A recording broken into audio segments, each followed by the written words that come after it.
like annoying thing that they need to go through, but I always remind people that you should be happy that it's there, because it makes it a lot harder for people to steal your funds, basically. We're Just live get now. that on there. You got that? Yep. All right, guys, let's have a look at ETH here on Bybit, because this is primarily what I have and will be looking to trade over the next few like hours and days. Apart from Bitcoin, of course, always Bitcoin and Ethereum. And again, I always like to start every single day with a clean mind and a clean chart. I know that Crypto Joe has his lines from last year on there, but I work from scratch every day, because Hey, at that point do me a favor. it's Show them. Do me a favor. Show them what they can push to hide and show their lines. Because at any yes, given point, if you want to just start over, there's a button you can push on the bottom left right there. it's here. Hide drawings, hide indicators, hide all. It's that this eye here, and you can just basically take everything off by having a little bit of a click here, and then you can enable it again to get your TA back. Another like interesting thing here on TradingView, if you go to the bottom right, this here will give you an overview of all the things that are on your chart, right? So if I'm putting trend lines here, it will tell me here that I have a trend line. I can then just go ahead and click that bottom right button here, and I can click on hide, just to hide specific like trend lines and indicators that I have on my chart. But yeah, once again, I keep my charts pretty clean, and I like to start off from scratch every time. But so these are two tricks. If you do your work and you have your TA and you do not necessarily want to redo it over and over, you can either go ahead and click this eye like Joe said, hide drawings, hide indicators, hide everything, or you can go to the bottom right, and this is what I would prefer, because this gives you the ability to put on things and put off things like that, just like that. Anyway, again, I'm always starting on the weekly on any single day, and I will just go over the things that we've already discussed here. So for ETH, we've already been looking at this basic trend-based fibs, right, from high to low to lower high for our ABC correction here, and we've been telling you that the 1272, 1618, and 2 fibs are good DCA buy spots. So we are actually wicking off the 1618 for ETH. Now, ETH is down more than Bitcoin and other coins, because they are still hanging out at their 1272, and ETH has already fallen down to the 1618, which is the golden pocket here, and like for DCA also. Now, obviously we're in a downtrend, and we can go down lower, because still the chart is not really giving us a lot of like input that will want to, like, we do not necessarily want to switch bullish here blindly, right? We want to still be very cautious here, because there's no guarantee that you will have relief and that you will pump here. So we will go over that. And what I'm eyeing here for ETH is, of course, the break of this resistance on the weekly. And you can see that on this weekly candle, you should have absolutely already gotten out. At this candle, you confirmed previous support as resistance now. At that candle, like at the end of May, you knew with a high likelihood we're gonna come down. And we had these trend-based fibs on, and like shorting ETH all the way from 1700 down, like that was expected here. But now, of course, the important thing is what will come next. One thing that I also had for ETH is basically this kind of trend line, and that would have a breakdown target from your top to the trend line. And if you then go ahead and see, we broke out, and it's pretty much where we are now. We actually came down lower, so we are already hitting a lot of downside targets for ETH, and we had a little bit of a bounce here. So let's have a look at on the daily time frame what's going on. Right, I leave these fibs on any time frame, even if I go ahead and go scalping, right? So I do my weekly TA, and then I will go down to the lower time frames, and it makes a lot of sense for me to leave on these weekly fibs, because even on a lower time frame, they are going to be massive resistance and support, right? So this is absolutely something that I would also, you can click that, you can click your fibs, and you can basically click here on lock. Now what that does is you can drag your chart around, and this won't move. So this is set to the exact numbers that you want it to be at, right? So taking a look at the... Yeah, don't fear, if you accidentally move it, no problem. Up on the top, there's going to be the undo button. All you got to do is click that once, and it'll take it back, move it where it's at, click on the fib level, your toolbar will come up, and click the lock. No worries. Yeah. You can, So, guys, you can that's also this. just, on most programs nowadays, where you gotta draw shit, you can almost always just press Control Z to undo anything. Yeah, that's great information, Control Y guys. is redo. So if you undo too many times, you can just Control Y and it'll bring it back. Absolutely. So yeah, let's just continue down our rabbit hole here. We started on the weekly. Now we're always going over to the daily, and it's only like really on the daily that I will want to have like a little bit of an indicator going again. You see me use the relative strength index, just a basic one. I just like that on the daily time frame to just have a look at where are we at, right? Are we massively overbought here above 70 on the daily time frame? You see that lining up pretty much here with the highs, and this is also just a good example to give you a little bit of an example of how you could have spotted that here you wanted to get out, obviously. How you could have spotted that, right, is you're coming up here on the daily time frame, you make a high on this candle. You see that high on your RSI, right? Well, your price keeps on pushing on the daily time frame, but your RSI is already slowing down. At that point, when your price is going up on the daily and your RSI is going down, well, you need to know that that's bearish divergence, and that it means that with a high likelihood, you're losing buying power, right? So that was like a use for the RSI. To me, it has a double use. The first use is just basically watching where is the RSI at. Am I overbought above 70 here on the daily time frame, or am I oversold and below 30 on the daily time frame? And then I will start looking for divergences. So this here, what I went over to with you at this stop, this here, your RSI gave the game away basically at this stop. It told you that you were gonna come down, and you would only really, of course, all indicators would probably tell you that you're overbought there, but you only really need that bearish divergence to see that, okay, dangerous here, don't long that, get out. Now, but why that falling red? Sorry, that falling red here, or? Yeah, after the RSI topped out. That's here, right? Yeah, after that it's you see the RSI below, it goes down but a little bit sideways, but you see that the red candles are really falling like a knife. This one here. No, to your right, more to your right.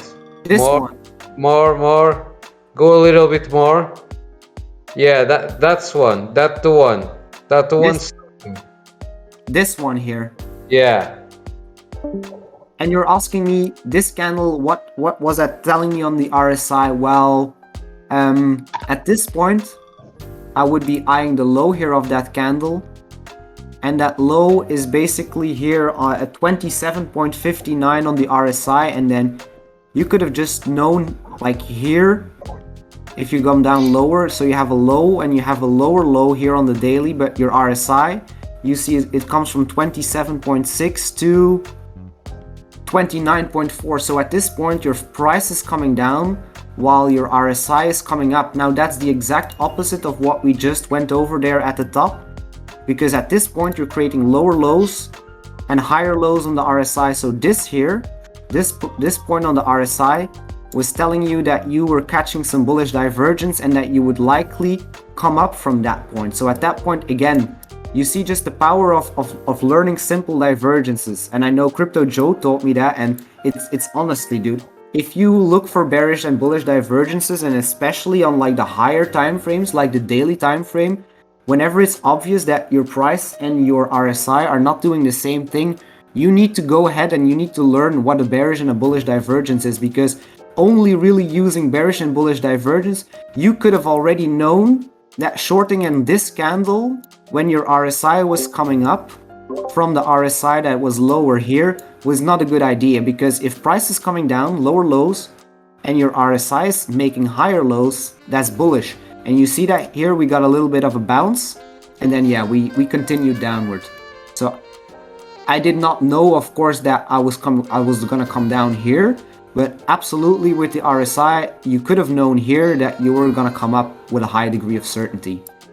It's okay, but then when we go down, we go again really a lot down. Do you have any explanation for that? For the way we fell so much? Well, the explanation is just to be seen on the weekly time frame, basically, not on the daily. And the weekly time frame, again, is a stronger time frame than the daily time frame. And you really need to get this very well here.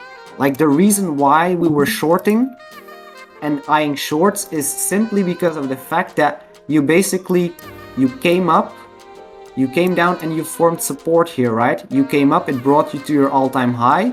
You're coming down, and at this point, you're falling below what was previously support, right?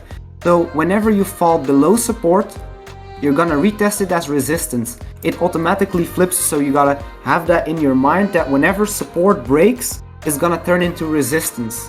Whenever resistance breaks, like for example, if we were to come up and we would break that red line again, then you would likely see that retest as support, and that would be a good entry to go long again.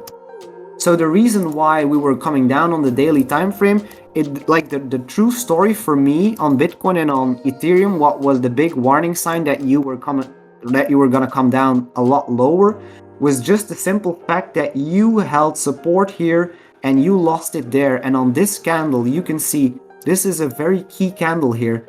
These two here, these three actually. So you come down below, you wick above, but you confirm that it is now resistance. And you try once again, but you confirm again that it is resistance. At that point, on this candle, you just knew that you were gonna come down. And then you can say, well, where are we going to come down to? And that's where these trend-based fibs come in. These are gonna give us the exact level. So your minimal target when you broke that support was 1581. Then the next level was 1266. And then we already said, buy some DCA, like have some DCA orders at 960-ish for ETH.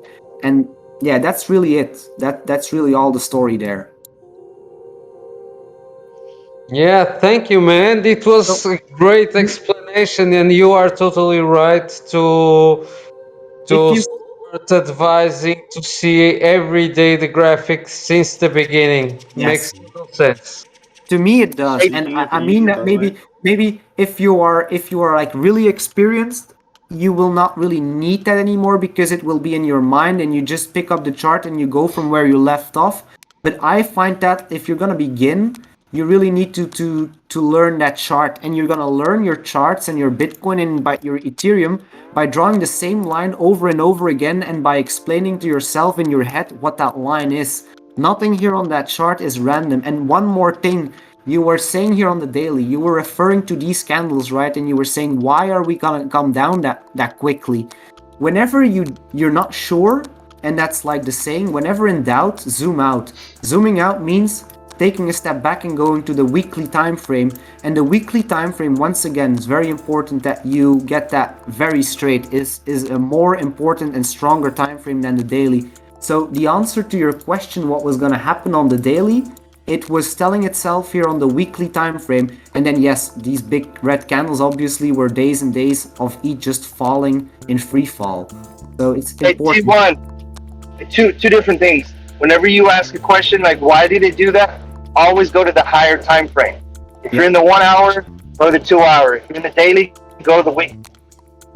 In the weekly, go to the monthly. There's a saying, when in doubt, zoom out. Get a look at the bigger picture. I also put a picture, the hidden and regular bullish divergence up there, and I tagged you in it. Go ahead and memorize this, print it out, trace over it, write it down. These are things that you need to have memorized. So at a glance, you'll notice, oh, hey, whoa, it looks like we're going to get some bullish divergence here. Yeah, absolutely. Absolutely. So we had our weekly analysis. We had our daily. We were taking a look at the daily actually. And on the daily, and even doing this analysis with you here, I need to have a look myself again because I'm just like that. I want to see every day where is my RSI. And here I'm looking for divergence, but I'm not finding it. Now I'm not finding divergence yet because you have a low here, and a low on the RSI, and you are coming down, and you are actually also creating lower lows on the RSI. So you're having a lower low here that confirms you're coming down, and on this last like low candle, you see your RSI was 19.53, so that was actually the lowest level on your RSI. So on the daily time frame, I'm looking for bullish divergence, I'm sorry, but I'm not quite seeing that yet. And again, if anybody disagrees, I'm not preaching anything here. Like, feel free to discuss. This is like an open session, right? I don't have the truth. I'm just going over you with what I see, right? So I'm not seeing like any like reason why we're gonna heavily bounce here, just because I'm looking at divergence and I'm not seeing it. Our RSI is actually in the floor where it should be if we're coming down. Now, the second use of the RSI is, as I said, just basically eyeing. You wanna eye for the 70 level and anything above that, and for the 30 level and anything below that. So at this point is just an example that you were getting above 70 on the RSI. At that point, you want to be extremely cautious with longs because you're already overbought. And again, if you just follow that simple RSI sign that is telling you, hey guys, on the daily time frame, we're coming above 70 on the RSI, you need to calm down, it's coming down, it will likely come down. Well, the same is also true on the inverse, because at this point, we're doing the opposite. We're in the floor on the RSI. We're literally below 30. We're hanging below 30 already since like the 11th of June. So that's already 9 days of being that oversold. It's not normal. Like, this is normally you would see us at least jumping on the RSI and breaking above that 30. So what this RSI is telling me here on the daily is that I need to be cautious with shorts. Why? Because we're already very oversold, and at this point it's likely to see a little bit of relief. Now, we will go to the lower time frames, of course, to really do our trading, but this is just what I'm taking away from the weekly and the daily time frame, right? So at this point, I got the information that I need on the daily. I'm just looking at the candles here, just looking at basic candlestick formation. You're coming down, you're coming down, you're coming down. You have a big wick on the bottom that signifies buyers. That wick is buyers that are wicking you off the 1618 target that we had. And at that point, you can just eye these candles and you can say, ah, well, the second green candle is bigger than the first red one. That means you have a bullish engulfing daily candle. Now, if you see a candlestick pattern like this, you're more likely to go for continuation up than you're gonna go down. Basically, if this is like, and also this is basic like candlestick patterns, that is just the basic.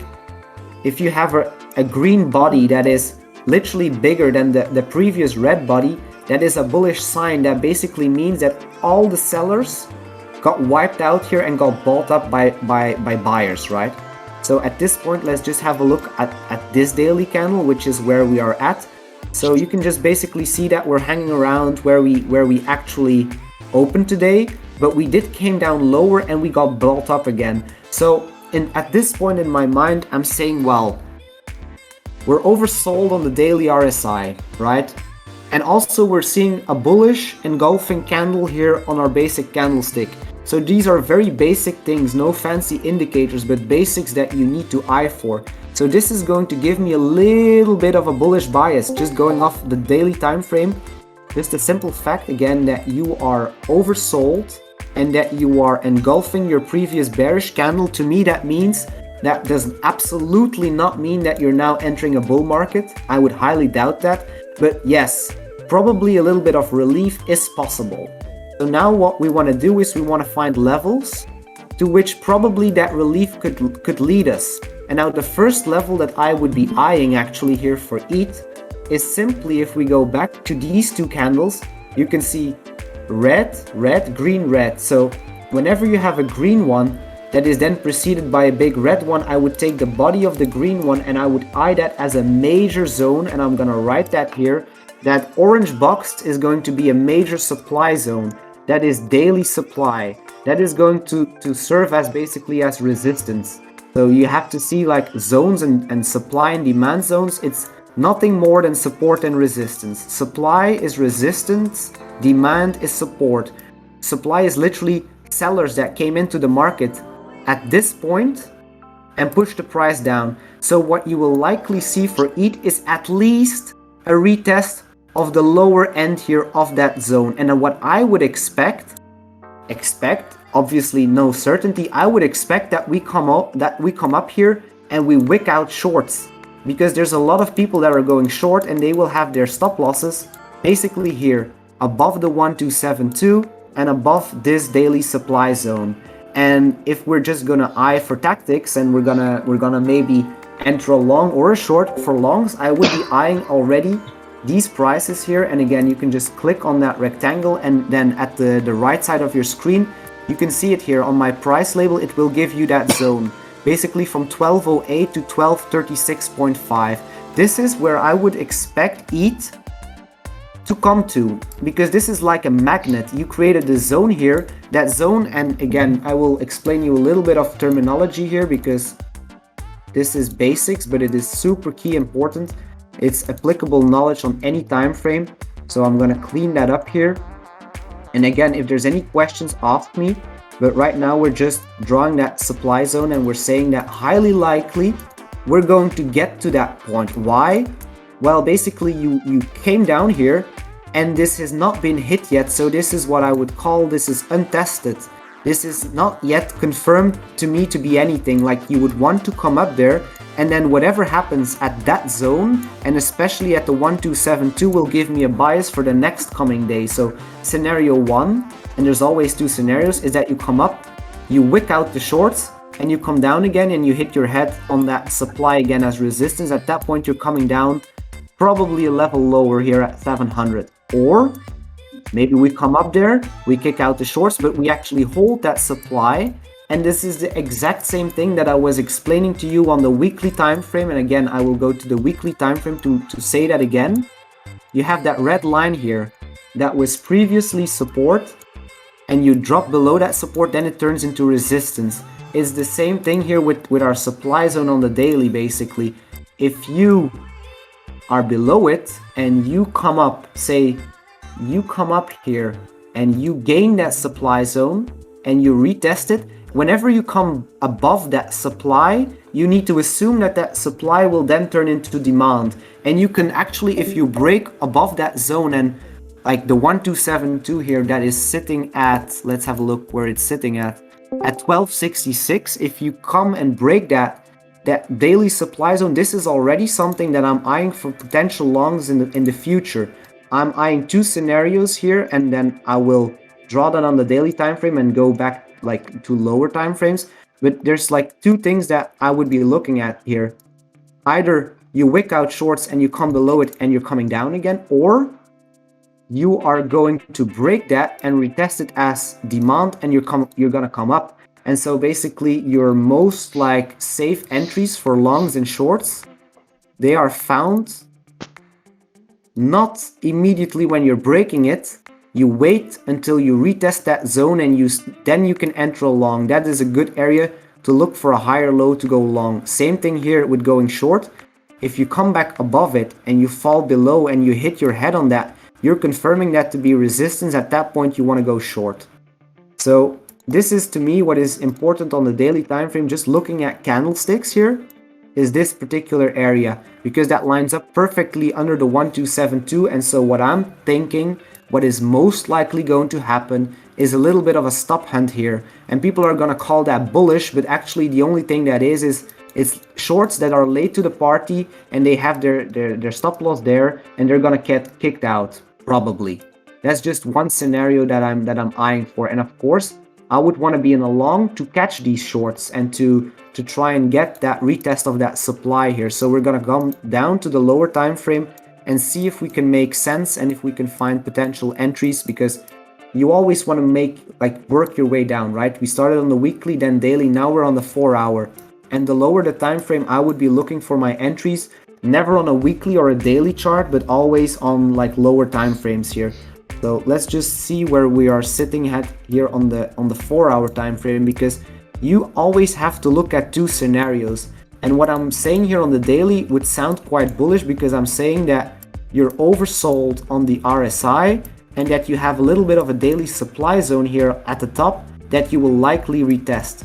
But then I'm going down to the lower time frame and I'm gonna see like, okay, everything that we've said so far, does that still hold up? Does that still hold value? And to me, I'm just eyeing this here, of course, as a very important bottom. But on the 4-hourly time frame, like we're going down, we're moving down in time frames, right? I am not nearly as convinced of going long here on the 4-hourly time frame than I was on the daily time frame. Reason being here is because we're simply still downtrending at this point, so you have no guarantee. So I'm also not gonna blindly long in this area here where you're already like quite close to that. I want to have a better risk to reward here for longs. So I have a high, I have a low, and at this point I can also just assume that this is a lower high and that we're going to come down and form a lower low, because that would still also make a lot of sense on a lower time frame because you have not broken anything yet.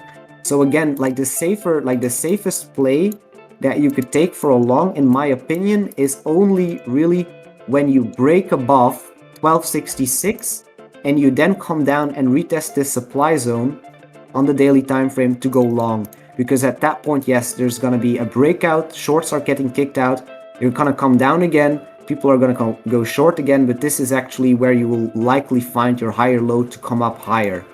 But I want to go down even another time frame and see what's happening on the 1 hour here. And I want to also see what's going on my RSI on the lower time frames, because you can see on the daily time frame my RSI is madly oversold.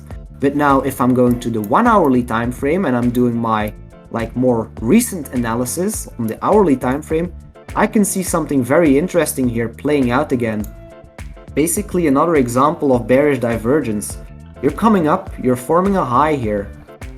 You're coming down and you're forming a higher high. So this trend line just signifies the fact that we're making higher highs on the 1 hour.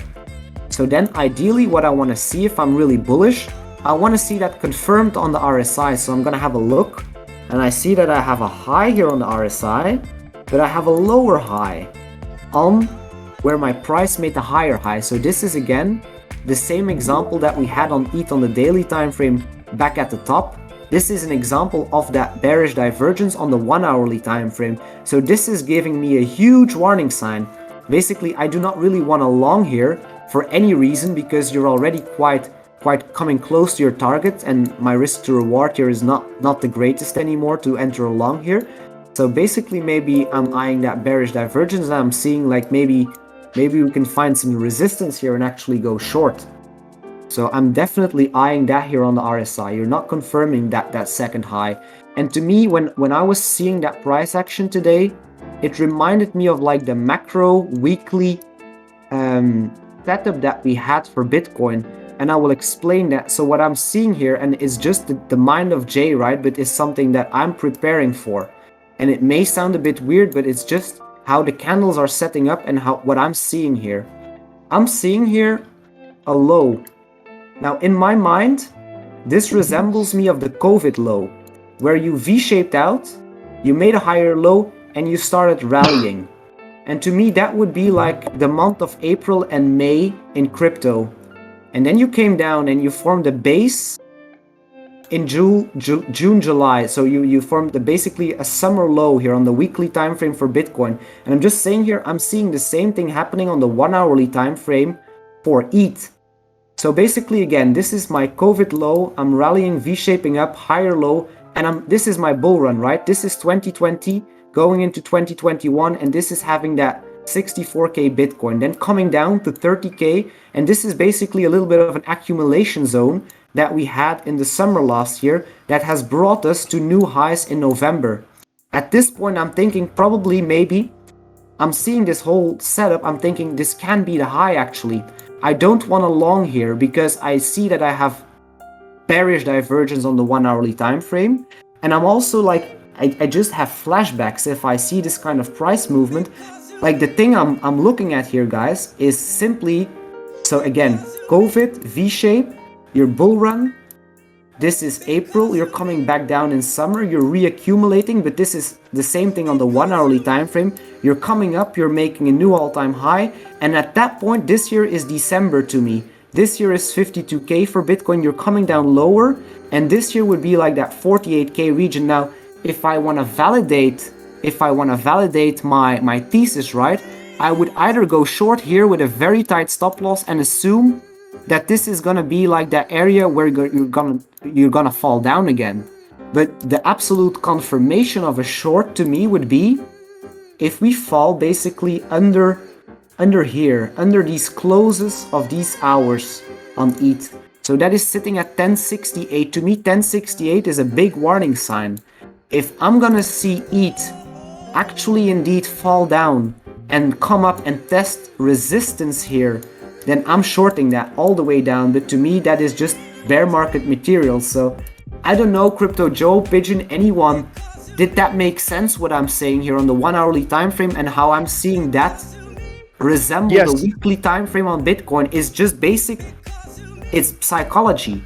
People are being bullish here. People are still thinking that you're gonna create new higher highs and all-time highs, and dude, it's absolutely possible, but I'm just saying this looks to me exactly as the bull run, and this is to me where we were on the daily time frame a few like months ago, and there was a lot of shit to come. So I'm definitely more inclined to go short here on ETH and on crypto than anything else, but I also do want to see if my thesis plays out or not, so I'm not gonna blindly short here. I'm gonna wait and be patient here, and I'm gonna listen if that made sense to you guys or if there are any questions.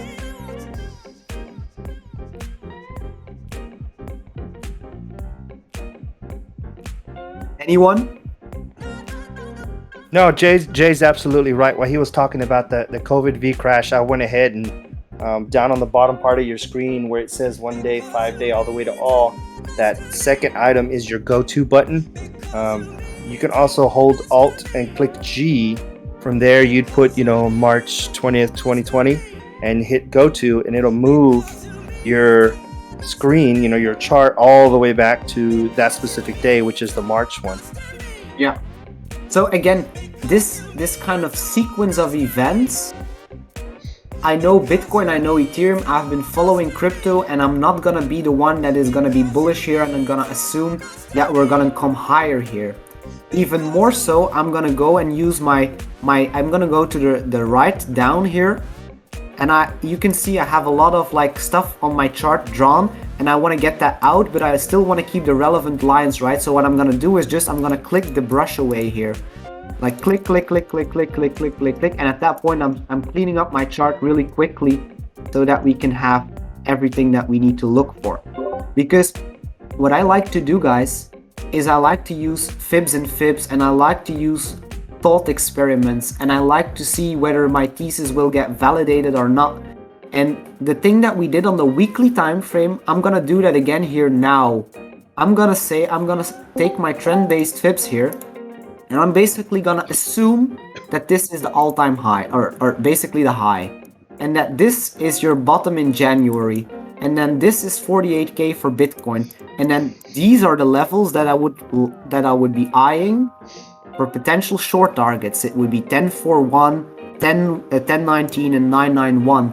So, and the way to invalidate this, again, I'm not jumping in trades yet because I want to see if I'm thinking right, because if this does not play out, then yes, I will not be in a short, and I will be looking for something else. So what I want to see is, obviously, you need to break that high basically to invalidate that thesis, because anything here to me still resembles the triple top kind of scenario where you're gonna come down. I think I'm biased to the fact that if I'm looking at the lower time frames, I see like more bearishness unfolding on lower time frames than I'm seeing on higher time frames. But of course, everything that happens on a lower time frame will resemble in the higher time frame. So I'm just still seeing here, and I'm still just basically looking for entries on shorts, because this is my bias at this point. And breaking to the upside here, you would really need to see a break of that daily supply and a retest for me to go long here. I don't want to get caught longing daily supply resistance. I would much rather try and get into a short.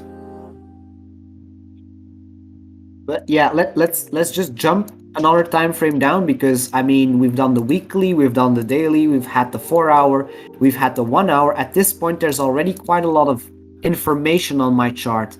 I have my weekly fibs here, I have my daily supply here, and then I will go ahead and give my 1 hourly fibs. I will give that another color so that is obvious to me that I'm not confused, right? So I'm gonna use another color here. I'm gonna use blue, and those are going to be my 1 hour trend-based fibs here. And these are gonna be valid until you break 1128 basically. At that point, I need to reconsider and I need to see if there's any other opportunities for shorts. But let's just go to the 30-minute here, because we're making our way down and we're making it more and more specific here. So what I'm seeing here on the 30-minute time frame is a little bit of a trend going on here, right? You basically have, you come up, you fall down into support, you come down, you come up, and you retest that support 1, 2, 3, like with 4 30-minute candles. You're making a new high, so actually, yeah, high, higher high, and you're also making higher lows. So at this point, I am personally not convinced to jump in any long or short at this point. I want way more certainty that is gonna play out. And one thing that is going to probably make me jump into a short is if we break that trend line. It's just as simple as that. If we break that trend line here that we've been holding with the higher lows, then yeah, I'm gonna at least try and jump into a short, especially if we retest that resistance, that support line as resistance. At that point, yes, and I'm gonna let it run all the way down to 1k. So this is what I'm gonna be eyeing for, guys, on ETH. I will either want to see for a long, I want to see for the safest play, in my opinion, a long would be break, like absolutely you need to smash these highs and you need to fall into support, and at that point I will be an interested long at that supply zone that will then turn into demand. For a short, I want to break under this white trend line, and that's basically what I'm seeing for ETH. And I can go down on a lower time frame on the 15-minute, but this doesn't really change anything anymore, because yeah, it's just the same thing as on the 30-minute here. I'm just gonna be eyeing that trend line, and I'm gonna be like placing it in gold, because I think that's a golden line to watch, to be honest with you. Does that just all of that make sense to you guys or not? Because if it doesn't, No, it does make sense, but I'm seeing that there is a resistance to go up, so possibly a short position. I am absolutely, dude. If I see that, and I still remember that on the day, that the first thing I know is that on the weekly we broke down, on the daily we broke down, and we don't really have any bullish divergence going for us. So that does not really make me bullish, because I would have expected that more than we see. And again, if I go to the 1 hourly time frame and I do that analysis and I give to you like the exact like price action that is happening, it doesn't matter whether that's on the weekly or on the 15-minute here. Again, this is, to me, that's your COVID wick here. Bitcoin 3k, you're moving up, bull run 64k, you're coming down in summer, you're accumulating, you're forming a new high, you're coming down, and at this point, if we're gonna come down here in a bear market, I'm gonna short, I'm gonna go and definitely open a chunky short with a tight stop loss, obviously, and I will start drawing here also potential short entries, so that whenever the price comes to what I have drawn, I know exactly what I want, and the only thing I need to do is go to my exchange and fill in the numbers, right? So I'm gonna eye for a break of this support. So let's say that we fall under that. I may just enter that aggressively wherever you fall here. I would set my stop loss tightly just above that wick high, because I don't want to be a part of that, right? We've been talking about how there's liquidity that is open here on the daily time frame, and that this is an untested supply zone. So if you're gonna go short here, and the reason why many people think it's so dangerous to go short, if you forget to set your stop loss, you can absolutely be a part of a ride up, and you can get wrecked. But if you short responsibly, man, if you just wait for the break of support and you enter a short here and you put your stop loss above that previous wick, a little bit. Dude, you are eyeing at a very, very, very nice risk to reward for me. And then I'm gonna fine tune that. I'm gonna say it's almost a 5-to-1 here. So I'm not fixated on a 5-to-1 or a 2-to-1. If the setup is there, I will always play it.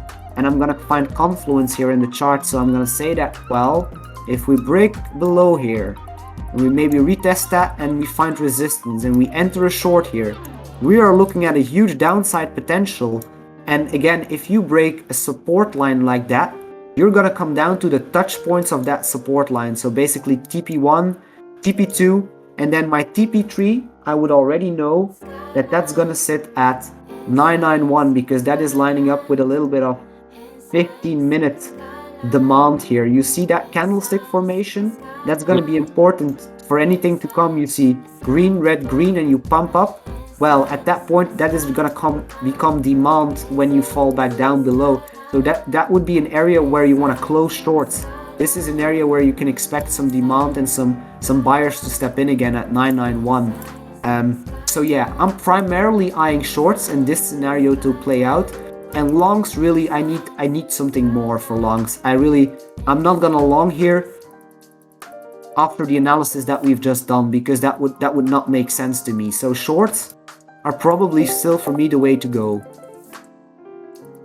And I don't really care here about entering at 11.14. I would much rather enter a short when you have already broken support, because at this point, if I enter a short, I'm still shorting support, and you never want to short support. You want to short weakness and resistance. So you want to wait. If you jump in here, that is a more dangerous short than if you would actually be patient and wait. So if we're going to be playing with like a good amount of money, you guys, and definitely with the Ascendants hedge fund, we're just going to take the positions that make most sense, right? We're not going to try and rush that and we're not going to overtrade or rush that. We're going to take responsible positions and we're going to do our TA first. So at this point, my plan on Ethereum is completely set. And at this point, I'm just waiting for the price to confirm my plan and to tell me when it is time to jump in. So this is basically what I have for ETH. That's really good. Jay, I have a question about you were super helpful. Thanks, man. But so the question I have is that RSI is only used to confirm your thesis because it moves together with the price, right? Like it doesn't move ahead of the price, correct?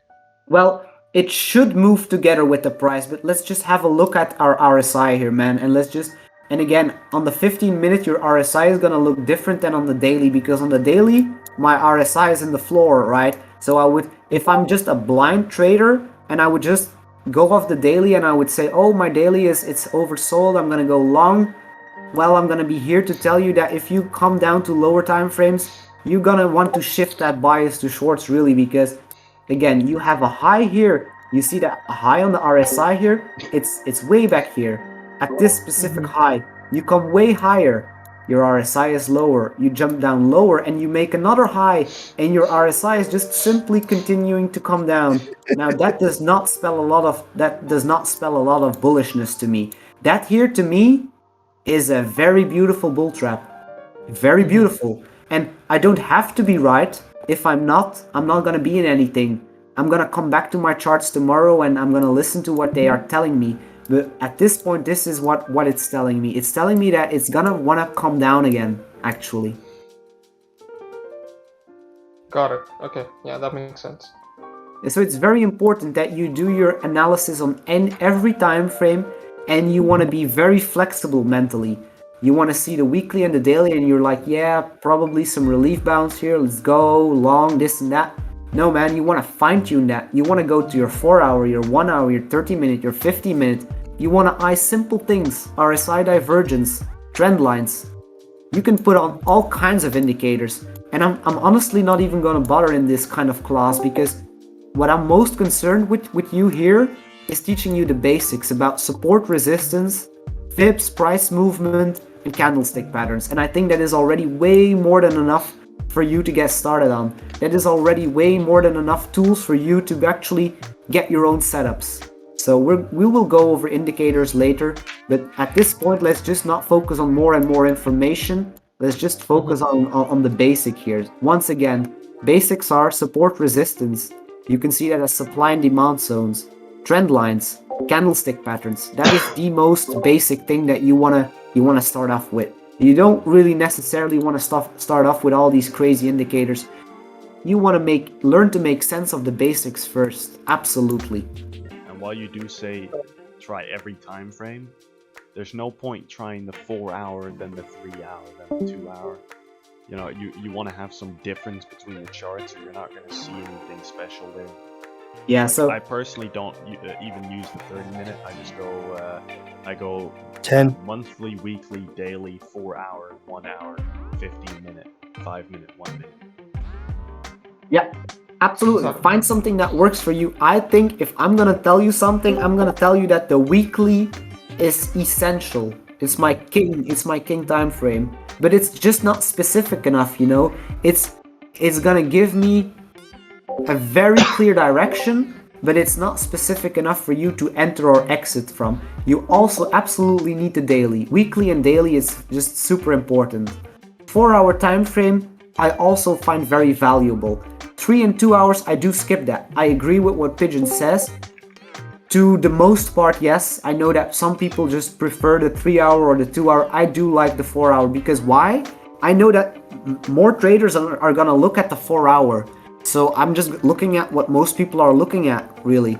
And then I find the 1 hour to be very important. And then I would also agree that the 30-minute is less important than the 15-minute. So if you want to have the best setup, I would, and even don't bother with the 1 minute if you're starting. It's gonna freak you out, and you're gonna want to jump in longs and shorts, like you're gonna want to. If you just eye the 1 minute, your mind is gonna trick you into wanting to long and short like constantly. Oh, it's coming down 1 minute. You gotta realize that the 1 minute is like really for experienced like scalp traders. You don't necessarily want to start off that. Yeah, I mean, And I some posted people- an Amajama style trade, but realistically, I think most people here shouldn't be taking that kind of trade because it isn't you know, your usual day trade with the easy to follow numbers.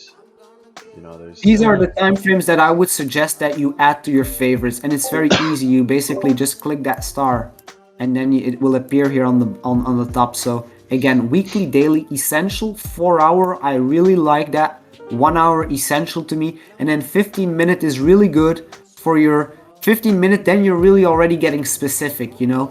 And with 15-minute, you can really eye for specific like entries and exits. You can really get some more specific data here. And then I really do also like the 5-minute, but that is also still not for everyone. So the most essential is weekly, daily, 4 hour, 1 hour, 15-minute, in my opinion. Got it. So I saw, you know, you were drawing the fib retracement lines. Can you just show me again how do you do that? Like, where do you figure out like how to put it? Absolutely, dude. So actually, I have not used a single fib retracement all lesson long. The only thing I have used here is the trend-based fib extension. And there's a difference. You see here on the left, you have a fib retracement and a fib extension. Now, a trend-based fib extension, that is going to help you determine where your trend is gonna go to. And you can use that to the upside and to the downside, right? On the weekly, I will take it off again just to show you again how I did it. Because again, it doesn't hurt repeating this. It's essential knowledge here. So I'm using my weak magnet. I'm taking my trend-based fibs. And basically, where does your downtrend start here? I'm gonna give you the answer. It's starting right here at the top. Now, the first leg of your downtrend would be to this point. That would be your first significant low.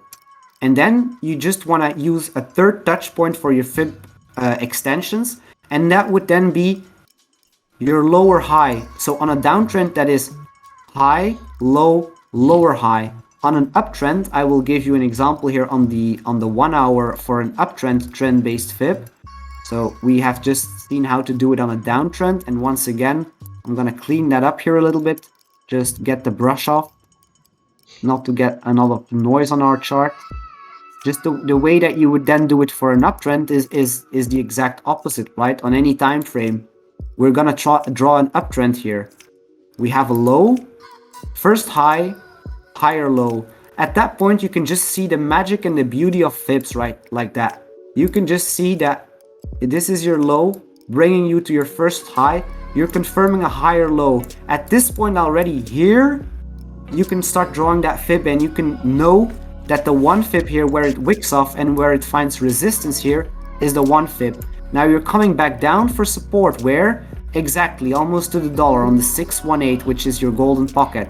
And then you're blasting up again because you're coming down to support. That here is not bearish, it's just gathering steam to break resistance. And where do you find like new resistance? It's around the 1272. At that point you fall back to support again and you have a go again, and you fail to meet the 1618. So to me this is already a little bit of a warning sign that trend may be reversing, because buyers were not actually able to kick shorts out even here at the 1618. So that means to me that bears are still protecting this area quite well. They're still protecting that daily supply quite well. You're failing to meet that extension on the fib. At that point, I will remove these fibs, right? And again, I will clean up my chart because we don't need all that brush action. And you can do the opposite right now. And this here is a little bit early, but it's just a thought experiment. And we're saying, well, we've had an uptrend, we failed to meet the 1618. Maybe we're gonna reverse here to a downtrend. And then where would your downtrend start here on the 1 hour? Again, at the top. First stop that you wanna eye is your low.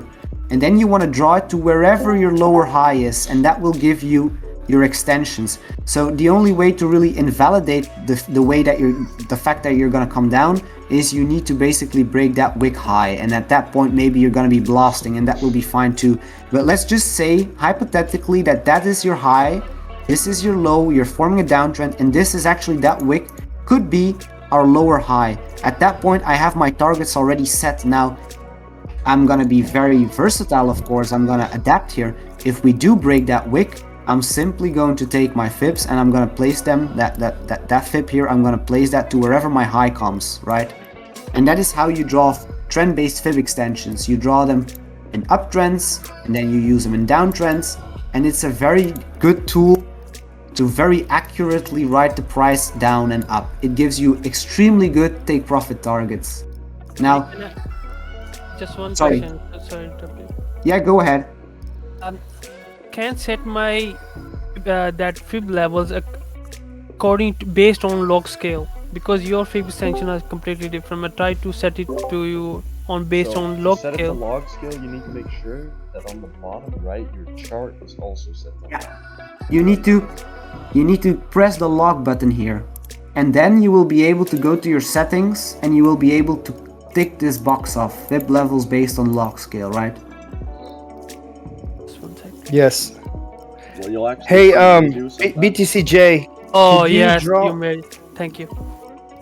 Hey, There you go, man. BTCJ. Sometimes. What's up, Joe? Yeah, I got it on my chart, but I want you to draw it on yours because of the way, I don't know how the way we're recording it. But starting on the 18th of June, we kind of had what looked like to be an inverted head and shoulders. And if you were to draw that right quick, that breakout clearly matches up where it should have been and with the up direction. And I gotta say here that I remember you sharing that with us, but I don't necessarily immediately see it again. I'm just Zoom in to the 10 minute, and it'll be important, or it'll stand out right there. And also another way to look at it right now, we're using Heikin-Ashi candles, right? So if you switch over to the line, you can clearly see it that it turned into a head and shoulders. If you jump over, just zoom in on mine, you can see here we got one shoulder, one head, one shoulder. And then all I did was just take the breakout of it and put it where it broke out. And here's the title, the top of it. It matched up completely. If I go back to Heikin-Ashi candles, I got a purple and a blue. And you can see where it clearly went to the top right there on my resistance line. Absolutely beautiful, man. Yeah, absolutely. And so just to explain to the people, because this is something that was new to me, but how do you measure your breakout target, your blue line there, that breakout measurement? Where did you get it from?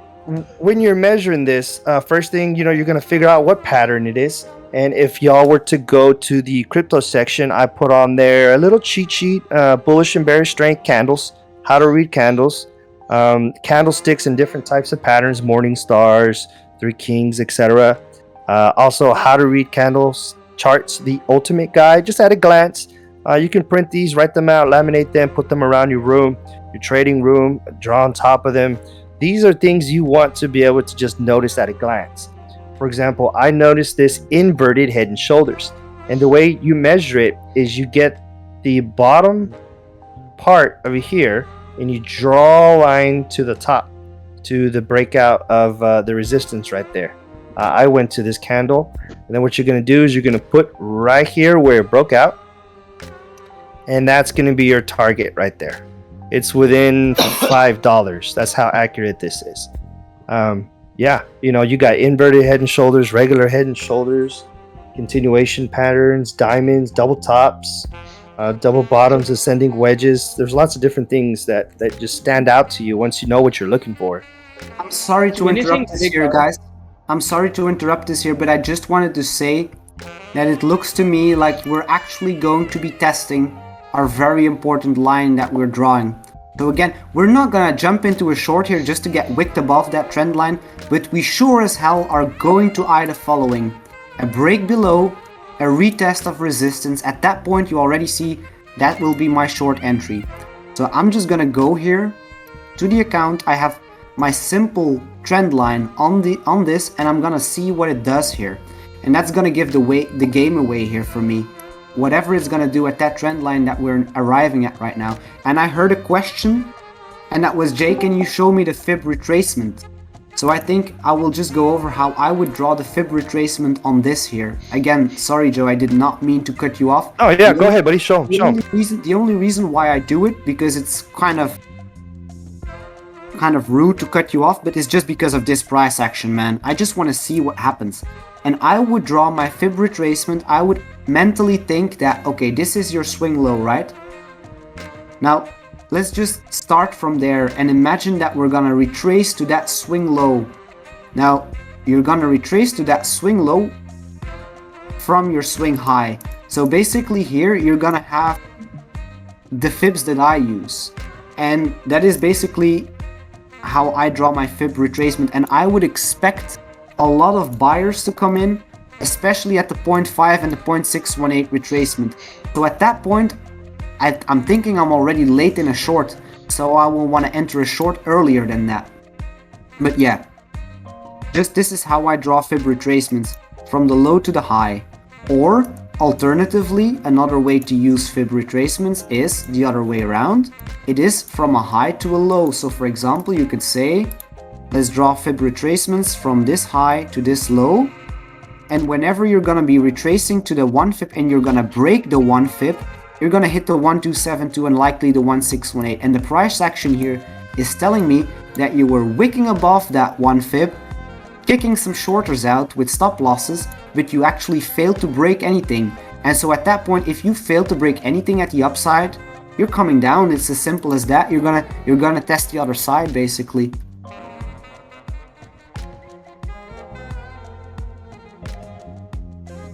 So what you're saying, Jay, is that if we break the 1, but we don't break the 1272, then that means that we should keep a lookout for it breaking to the downside after that? I'm gonna be a little bit more specific here with you, because what you're saying is mostly indeed what I'm saying, but not completely. And it's just good that you ask a question, because I need to be very clear here. So you're retracing to this high from this low, right? It's not only the fact that you're not getting to the 1272, it's even the fact that you're not able to close above the 1 fib. So if you're gonna shoot up here and you're gonna close some candles, I'm gonna be biased to the fact that you're gonna hit the 1272 and the 1618, but you failed to do so. So at that point you're gonna come down, and I'm just gonna eye here whatever the price action is gonna do on the 15 minutes. I wanna know. Again, this can easily just fool any of us, and wick up and continue an uptrend. And at that point, yeah, we already know where our stop loss from our shorts should go, right? Is going to be above that high. But I want to see, like, ideally, for the safest entry, and again, I'm not rushing any trades on this account, I want to see a break down below, and ideally a retest of that line, and then another go down, or you come shy of that line. I basically want to see this support turn into resistance, and then at that point I'm gonna short that with a stop loss above there, and I'm gonna use fib retracements for my TPs, and I'm actually going to use them, for example, and I'm showing you here that I'm using fib retracements from here to there. Absolutely, I'm just like looking at the bigger picture. But if I want to be a little bit more specific on a scalp, I will go to more recent price action, and I will basically eye this here as very important, because this is the start of like that trend line, right? So I will take it from the bottom of that trend line, and I will just eye that as a swing low, because it's actually conforming with this swing high, and I am drawing that to the top, and I'm basically going to say that, well, if we jump and we break our trend line here, which we are not, look at that price action, it's designed again to trick you, and it may break lower, but if you are entering shorts here, like if you're jumping the gun and you're already shooting, you're already in a stressful situation, because this can wick and it can wick you out, and you're just too quick. You want to be patient.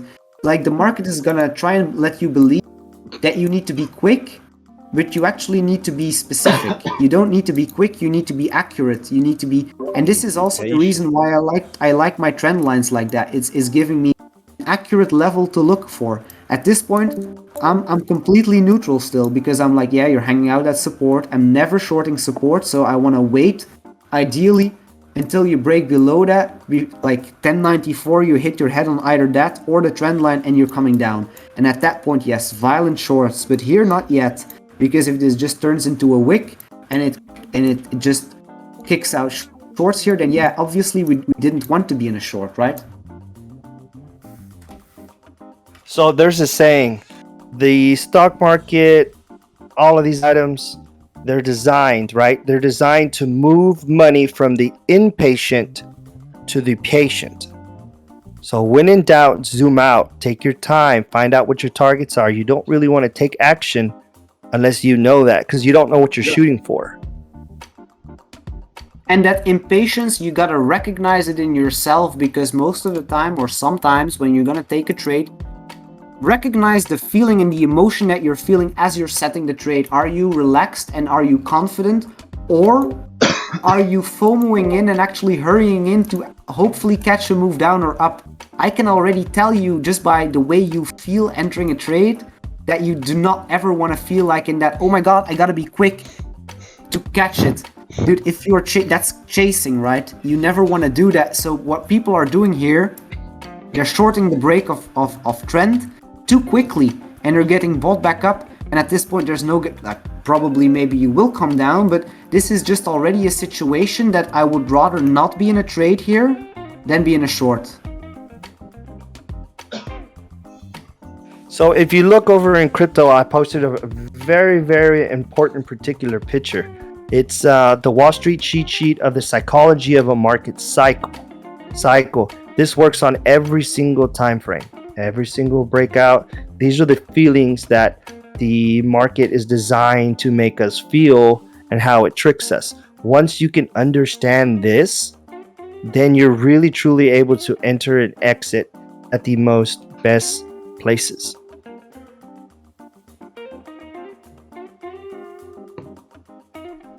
And again, the goal here with these streams is, of course, to show you everything what we know, to give you teachings. The goal here is not to jump in trades blindly and hope for the best. Honestly, that's not the goal. I can sit here for another hour, and if we're not confirming that I want to go short, I'm just not gonna do that, right? So these VCs, there are no guarantee that you're gonna catch live trades. Maybe yes, and if we do, that's fine, but it's not a guarantee. So if you come here, your primary purpose here is to come to us, for us to explain you things, for you then to work with, right? That is the primary purpose of all of this. Can this, so the chart you shared, Crypto Joe, can that be use for lower time frames as well? Like, or is that more for like the higher? Every time frame. It's just more prominent in the higher time frames. If you look at it, just about every single market peak that we've had on every single stock, every single crypto, at a particular time frame, it does almost this exact same shape. If you're looking at Ethereum right now, and let's say we'll call the bottom over here on the 10-minute chart, June 22nd, starting at 40 minutes past midnight. That's going to be our disbelief / our hopium, and then slowly it starts working its way up. Optimism, belief, thrill, and then we pass euphoria above 1154. From there, it comes back down, and then it bounces back up, and you're like, oh, okay, it's cool, we're safe. You know, we're complacent. What happens after that? It dumps. So we get anxious, right? And then after that, we're in denial, and then we're in panic down here at the very bottom when you've really only made a very, very small move, and most people sell. After that, it's complete and utter capitulation, and you're mad. You get the anger, right? And then the depression, and then disbelief, and then you start all over again. It's just a never-ending cycle of what they use to take the money from the impatient's hands and put it into the patient's hands. And once you've mastered that, oh, this is easy. And I'm gonna interrupt once more because I was drawing my trend line right on the 1 hour. Now, that trend line that I was drawing, it was showing me that I was bouncing off support, but I actually went to be more specific. And so the primary purpose of lower time frames is to be more precise, and you want to be precise. And I then use my magnet, my weak magnet, and I basically draw trend from the wick of that candle, and then I would take it up and I would line it up perfectly with these wicks. And what that shows me is that my first trend line on the hourly was not actually perfect. This is way better on the 15-minute because this gives me another view. This is telling me that, hey dude, you are actually breaking already support and you're trying to come out under it. So at this point, I want to see, are we going to break that support and continue our merry way up, or are we going to maybe break the 0.5, come up, and then absolutely I'm going to be looking for shorts anywhere in this region, depending on what rejection I get here out of these candlesticks on the 15-minute. So let me summarize what he just did. You saw the fibs he did earlier at a particular time frame. He went out and he did it at a higher time frame, and to see if they matched a little bit better, which in fact they did. Yeah, absolutely. And at this point, yes, it looks like you're coming down, but again, we're not here. Oh my god, you gotta hit the sell button now. No, you never have to hit it quickly. You need to be more precise here. You need to have to really, and the thing is that if you're gonna hit a TP here and a TP here, and you're gonna hit another TP here at that demand, it really doesn't matter if you enter here at 1102 or 1105 or 1093 even. It doesn't matter. You wanna have that candlestick confirm it to you, more so than you want that greedy entry. Well, at least that's how I do it. And again, nothing I do here is perfect. It's just me. So let's have a look here. This point, like our thesis and the thing that we're gonna come down, and this is gonna probably maybe be that 48k in Bitcoin, and you're gonna fall through support. It can still happen. Of course, there's no guarantees, and it like the fact that this here is playing out, as I said once again, COVID bull run 64k here, July all-time high. You're coming down. It looks exactly the same thing, but the chart does not owe you anything because it can absolutely hold support here too. And so the fact that I'm eyeing this and I'm seeing the fractal, this is basically a fractal, right? And I'm seeing that return to set up a bull trap. Now there is no guarantee that I'm gonna fall through these so-called summer lows. So that's the reason why you want to take some profit there too. You do not want to necessarily ride your short all the way down here.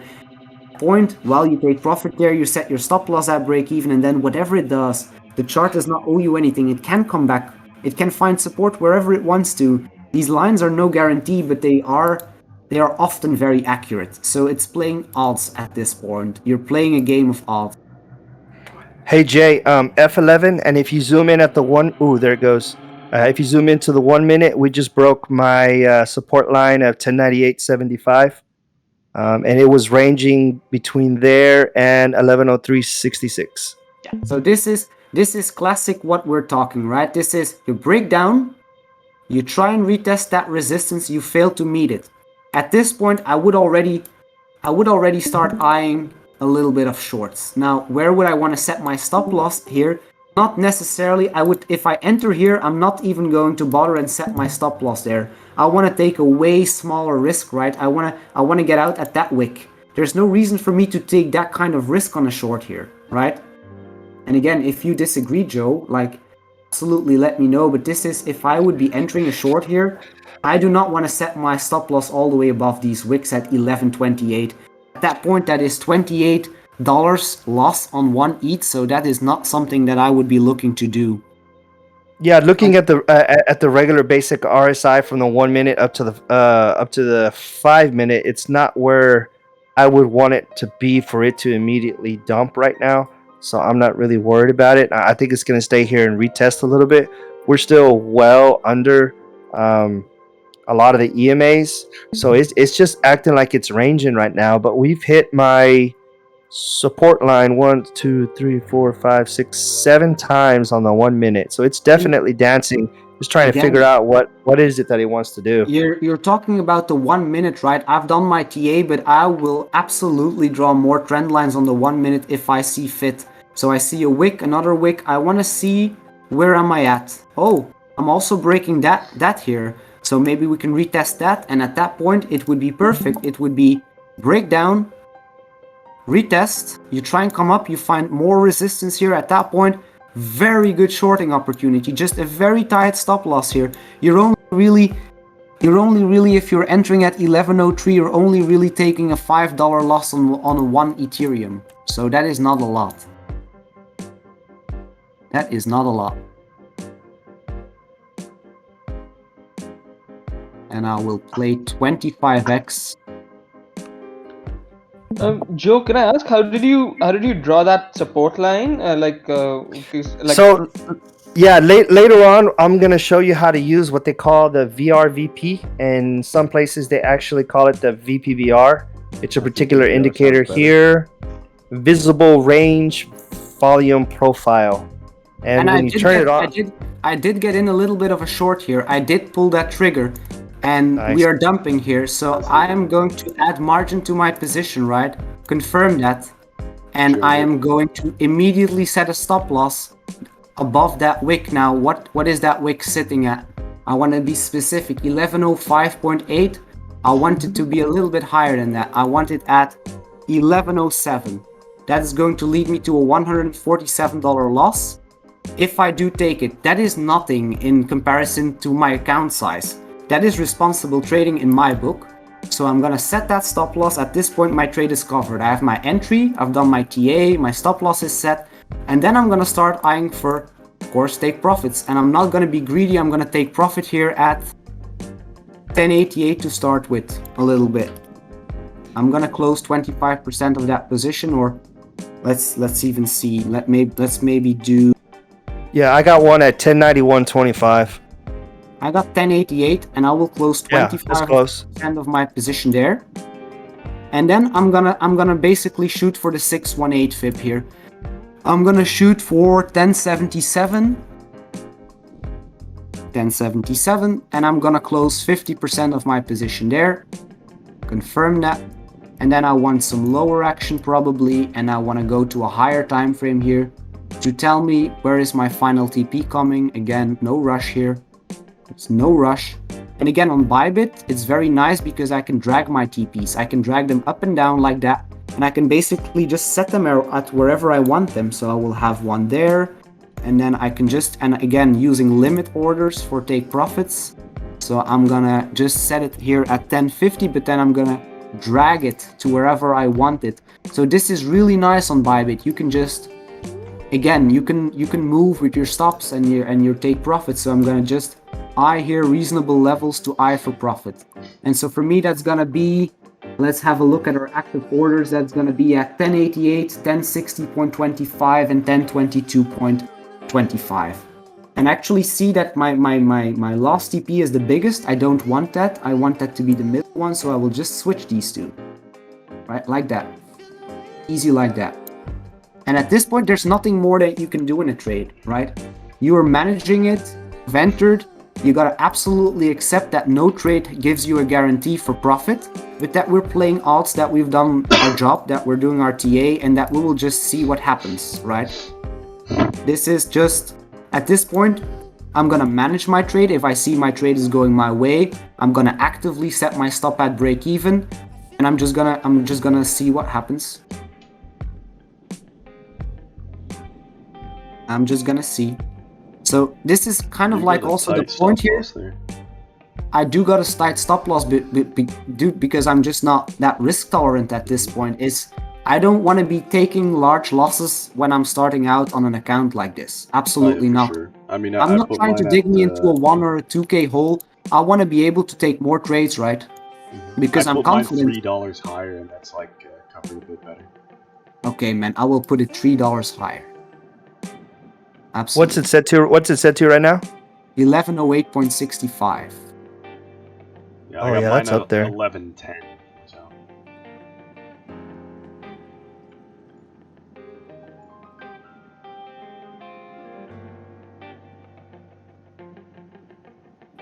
So one of y'all has your stop loss at the 5-minute 200 EMA, and the other one has it at the 100 EMA. That's what these red and blue numbers are on my screen.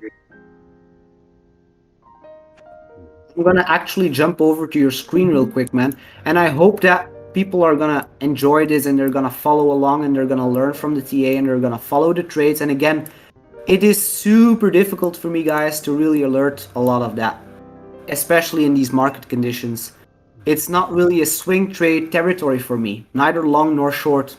So I'm Yeah. Right now, it's hyper volatility. We're gonna have massive swings up, massive swings down. I think I got one for like $3,000 worth of BTC, ranging. So in other words, that was what was it, like a 4,000% move? That was a good trade. But there we go. We just dipped below that 1098.75. It's gonna continue going down at the 5-minute. Let me zoom in on the 1. We did have a bounce. These purple lines I just created here on the 1-minute using the VRVP. The green one, I believe, is at the daily, and I have other colors as well. But you have to go further down to see the teal lines as well. Those are at the hourly. This is just another way to use particular indicators. I'm still coming to the exact same conclusion that Jay's doing as well. This one just puts my targets here on the right, makes it visibly pleasing for me, easier to do for me. You know, there's a lot of different styles. And what you could do here, just at a glance, looking at this, you can clearly see by the shape and the color of the candles that we're going down. You know, here's the spindle top candle right here in the center. Zoom in right here. And that spindle top candle at the 1709 time frame is telling me it's going to change in direction, followed by a bullish candle going up. Now we got an engulfing now with 20 seconds left, where there's activity pushing it back up. I do have resistance here at 196.60. If it can clear that, the next candle should be green. If not, we'll come back down to 1095.11 here. Now this is scalping at the 1-minute. This is very stressful for a new person. Why? Because, well, this is designed to make you impatient, get in, get out, right? Yeah. But we already know what our targets are. They've already set them. And I was showing y'all earlier that they set their targets over here on the 100 and 200 EMA, 109 and 111, I think it was. But remember, the estimated moving averages are fluid. In other words, they change as time progresses.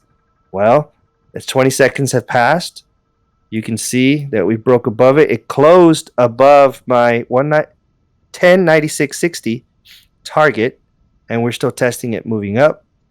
This indicator on the bottom that I use is called ProFac Pro. I can go over that later. But typically, a new person will use just regular RSI. The good news is we are at the bottom of the RSI and starting to come up. So the likelihood of it continuing up on the 1 minute is high. I'm going to go to the 5 minute and see where we're at. We have finally reached the bottom level. Looks like it's 2968 is where we are on the RSI. Yeah, I'm seeing my jewel reaching the bottom as well on the 5 minute, but it's still very bearish on the 15 minute. So I want to see kind of like possibly like a retest here to our original break, and that would be a very nice place to, like, I don't know, enter if you didn't get in. Go back to the 1 minute, see what we're doing. Still got upward momentum because we're coming back up on the RSI. Now, you'll notice one thing. These candles here are not the same size as these ones, right? So let me throw on the volume. We can see what kind of volume we're getting here. Nothing, minuscule. But one thing that I want to mention here is I'm looking at Ethereum versus US dollar on Bitstamp. There's tons of different pairings on different exchanges. It could be Ethereum USDT, Ethereum USDC. It could be Binance. It could be FTX. It could be Bybit. You're going to want to make sure you're charting on the right chart because the time frames are different amongst the charts. They are different amongst exchanges, just like the swings are as well. That's a pretty big red candle there. Looks like it wants to stay down. It's getting a lot bigger.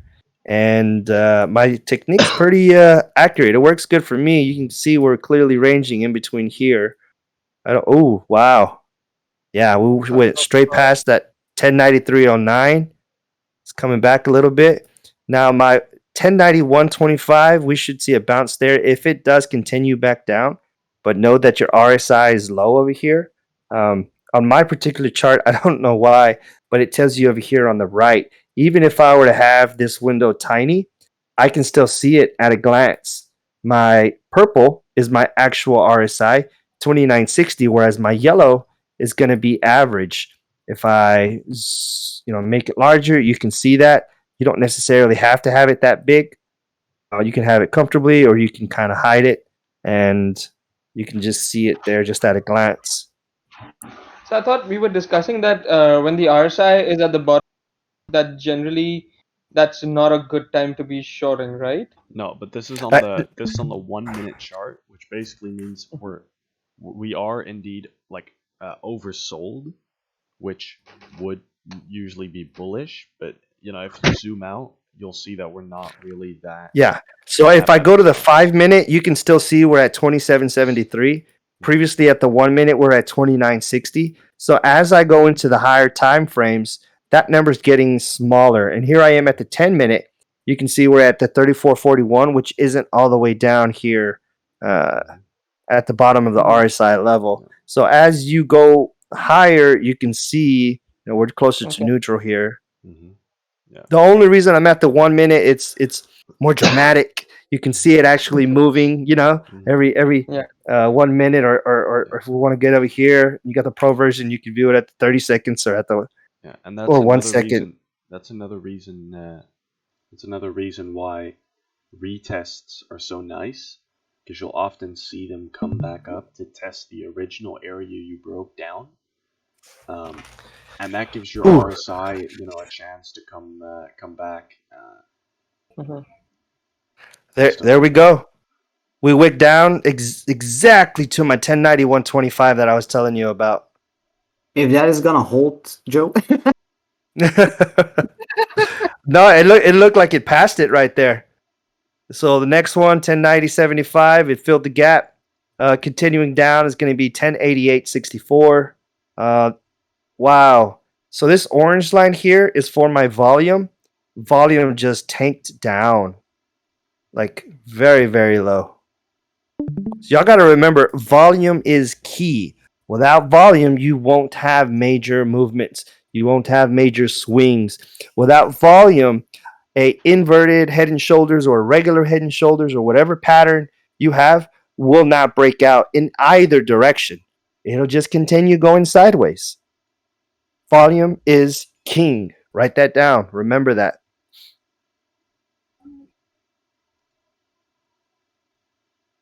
So ideally, then we shouldn't be seeing much more of a drop considering much volume happening right now. Like it'll probably go sideways. That's what it's saying. Right? So, not always. You're gonna have to zoom out and look at the different time frames. I'm at the 1 minute, then now I'm going at the 5 minute. And what I'm looking at here is I want to look at the shape that this is going in. Right? Are we still going in this general direction? Yes. Now, after a while, you'll notice that the direction is going to change once the RSI starts coming up. We're going to have something like that, right?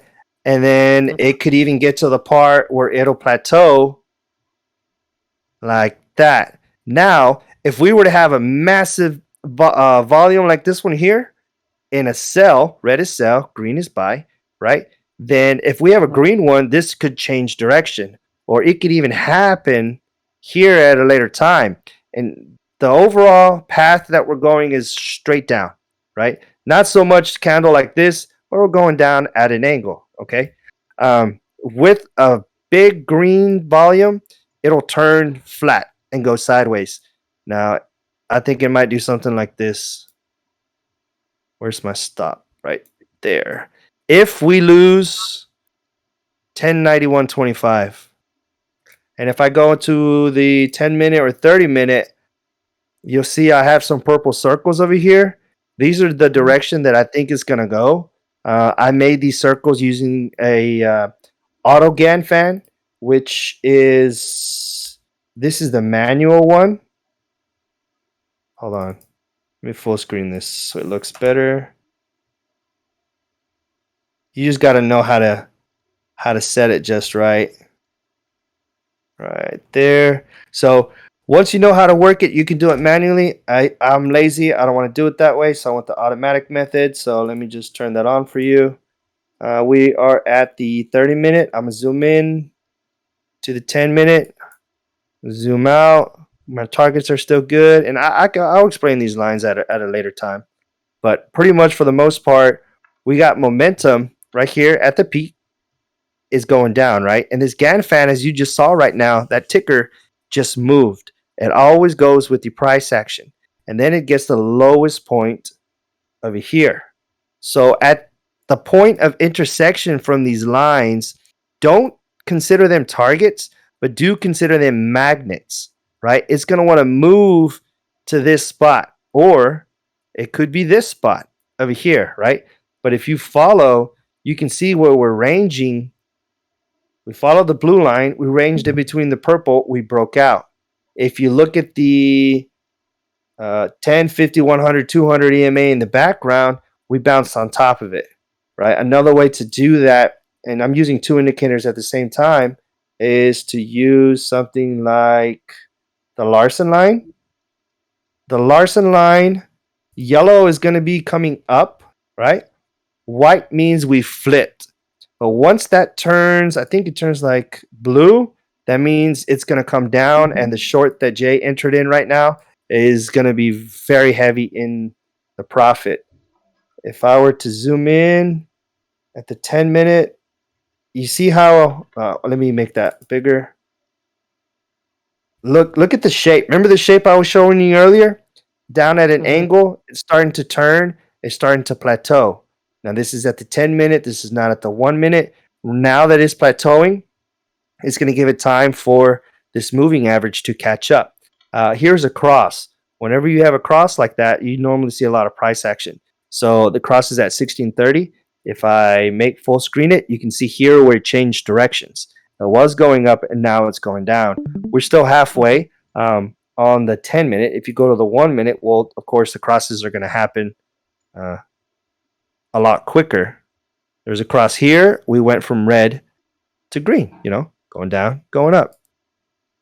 So my charting is very indicator heavy, but that's only after I've done all my TA, I've done all my charting. I've started at the weekly. I worked my way down to the daily, 12 hour, 6 hour, 1 hour, 30 minute, 10 minute, 1 minute. right? And from there, I use different indicators to give me conviction, right? Ooh, that's good. It's blue. It's blue on the 1 minute. So if I'm using the Larson line, CTO Larson line, the next time this turns gray would be a good time to get out, right? And another similar line to it is going to be the EMA ribbon. And I'll turn off the Larson line. This EMA ribbon is from 20 to 55. That's what all the colors are. You'll notice that the red's on the bottom here, and all of a sudden it flipped. Now the red's on top. That's a clear indication that we're heading down. So when Jay entered the short, I would have pulled up my EMA ribbon, see that we flipped here at the 1 minute. That means we're going to go down. Let's go out and see what it looks like at higher time frames. We barely flipped. How long ago? Here's the flip right here where the red comes to the top. That took place 20 minutes ago. So this flip barely happened. It looks like it has some momentum to move. This could potentially be a good target. I'll take off the auto GAN fan so it looks a little bit more understandable. I'll leave on the EMA ribbon. And from the 5, we'll go to the 10. The flip has not happened. It did happen further back over here. That's important to know. Why? Because you can see where it came down and it wanted to flip back, but it did not. This candle right here rejected that flip, and we're continuing down right here. So it looks like it could have a substantial amount of movement as far as the 10 minutes concerned. Now, if this were to, right now we're about right here, right? So we're going down. If it starts to come back up, you'll see how the pattern changes to where it flips it back. Same thing with the Larson line. So this color on the 10 minute or on all time frames is neutral. Yellow is going to be it's going up. And let's see if I can get a blue right there. Blue is going to be going down. And if you don't like those colors, you can change it just by clicking on the indicator. That's a horizontal line right here. You can double click on it, click on style, and just change it. Yellow's going up, so green, right? And then change all of the yellows to green, and that tells you it's going to be going up. And then just change the blues to red, and that means it's going to be going down. And I got some red over here. You can see it there. A lot of these indicators are very, very customizable. Let's say I don't like that and I want to put it back to the way it was before. Just go to defaults and reset settings. And there you are. So if you think you're going to mess something up, don't worry about it. Just hit reset, restore default settings, and it'll go back to the way it was before. But none of this matters unless you've done your original TA, starting with the weekly and working your way down to the 10 minute, to the 5 minute, all the way down. I don't believe y'all should be at the smaller time frames because they're gonna want to wick you out. So let me get rid of some drawings.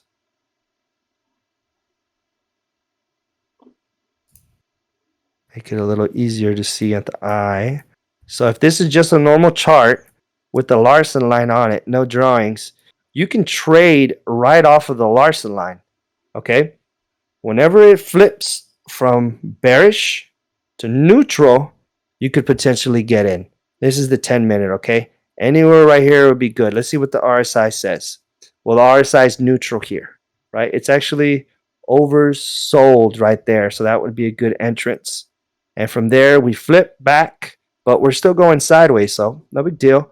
There's not a lot of volume here. We still got potential to stay in it. Depending on where your stop loss is, this is where it's dangerous. This is where you're going to get wicked out, potentially right here. If your stop loss is not set right, you don't have enough margin in there, then you get out. Proper risk reward is essential. It's very important. You know what your risk reward ratio is. What is it that you're targeting? And the way I do it is using, the other items that I do, because that tells me where we're gonna go at. For example, 953.38 was the resistance lines for me. So if I were to hide that again, I know right there is a good spot to get in because it's gonna swap and it's gonna bounce. Looking at the RSI at the 10-minute, we go to the 30-minute, and you can see right there we had a cross. The EMA average and the RSI average, they swapped and shot straight up. So there's a lot of different ways to do it. There's a lot of different patterns, a lot of different indicators. It real boils down to what's going to be your style. Looking at it now, we are still coming down, right? But you can see we found resistance here at 1091-ish. So what I'm going to do here is I'm going to put all of my drawings back on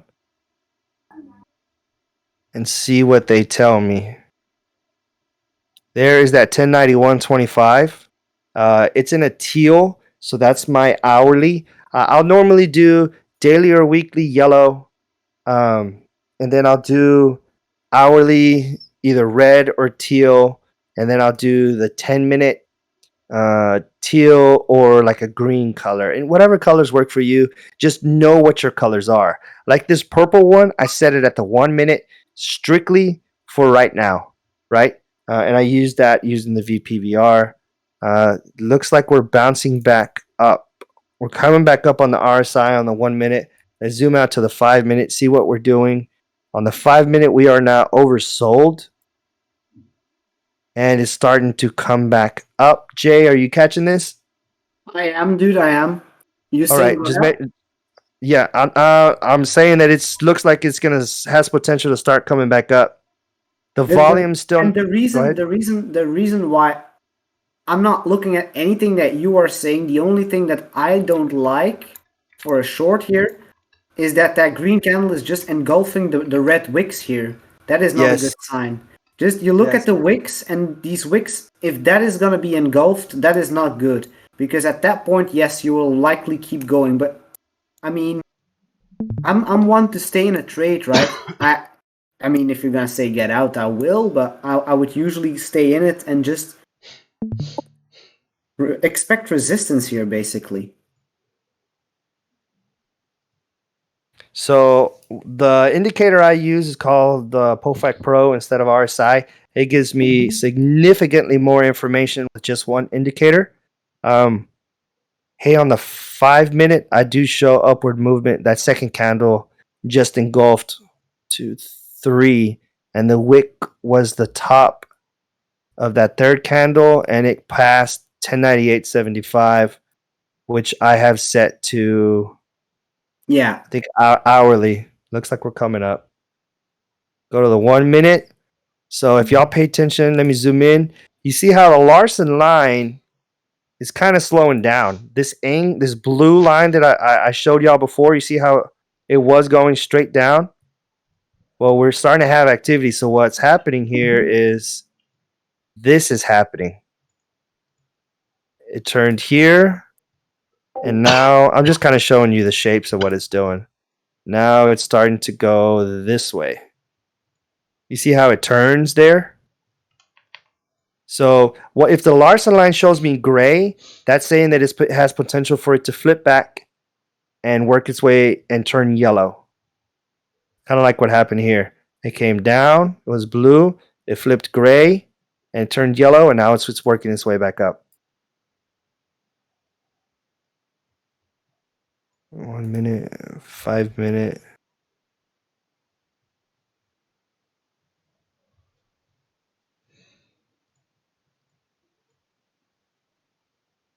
If you don't want to do the Larson line, and most of these indicators are free, you can do the EMA ribbon. And the EMA ribbon on the 5 minute shows us significantly underneath. Normally, price action is going to want to go like a magnet towards that EMA ribbon. The further you get away from it, the closer it's going to get to. Another particular indicator is going to be your Bollinger Bands. I like to use a specific one that's called the Badass Bollinger Bands, and it looks a little like this. Reason being is because it shows you on both sides, the top and the bottom, not just it. not just the bottom, with an average being these yellow dots. And you can see, consider these rubber bands. If this is neutral here and they start to stretch out like that, eventually it's going to start coming back. And you'll see how it's kind of rounded here at the top. And it's making its way up to the average, which is 110809 right now. It could get rejected and it could turn back down. For example, right here. If you were to copy, oops, I moved the line, no big deal. Just hit back and hit lock on it. And then that line's not going to move no more. We came down, we bounced up, we got rejected off of that neutral yellow dots, right? The very center line, came back and finally pushed through it and bounced off it. We turned that resistance into support and it shot up there.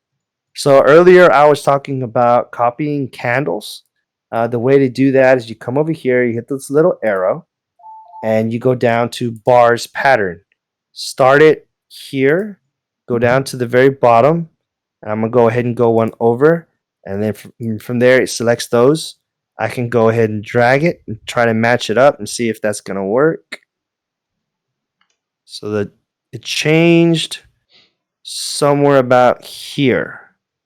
So all I did was just superimpose the previous candles on top of this candles to see if the pattern is gonna match. Now it doesn't always happen, but it's good to play with, right? To see if it does the same move. Let's go to the 1 minute, see what we're doing. So on the 1 minute, we've already reached the neutral. You see how this acted as resistance? Resistance is shot back down. It bounced on the blue line back up to the neutral, which is resistance, and it broke on top. So this is the 1 minute. We are now on top on the 1 minute, Jay. I go back to the 5 minute.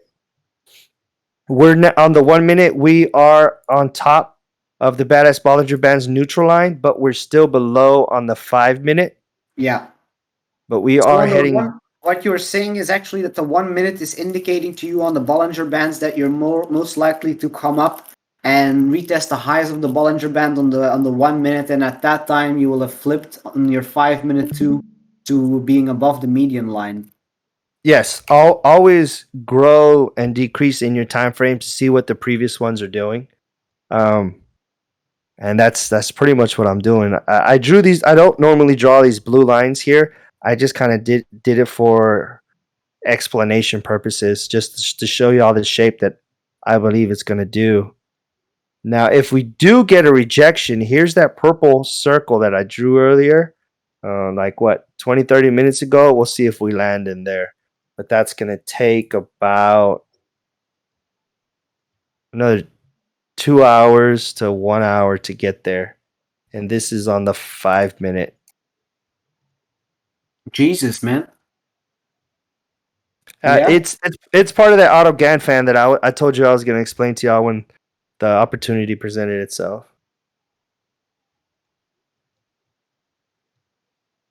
That is sophisticated stuff, my friend. Yeah, it's what you make it. If this is something you want to do to have fun, well, it's a hobby. If it's something you want to do to make money, well, then it's time to get serious with it. We're going to bring our A game. We're going to figure out a bunch of new things. Or we're going to see when's the best time to use different things. And like I'm saying, these indicators, all they are is the right tool for the right job, right? You're going to use it to give you conviction, to get in, to get out. You see how I'm starting to notice where we are on the time frame. I told him on the 1 minute, we are above on the Badass Bollinger Bands. We see how we're starting to bounce up. We're moving our way up on these EMAs.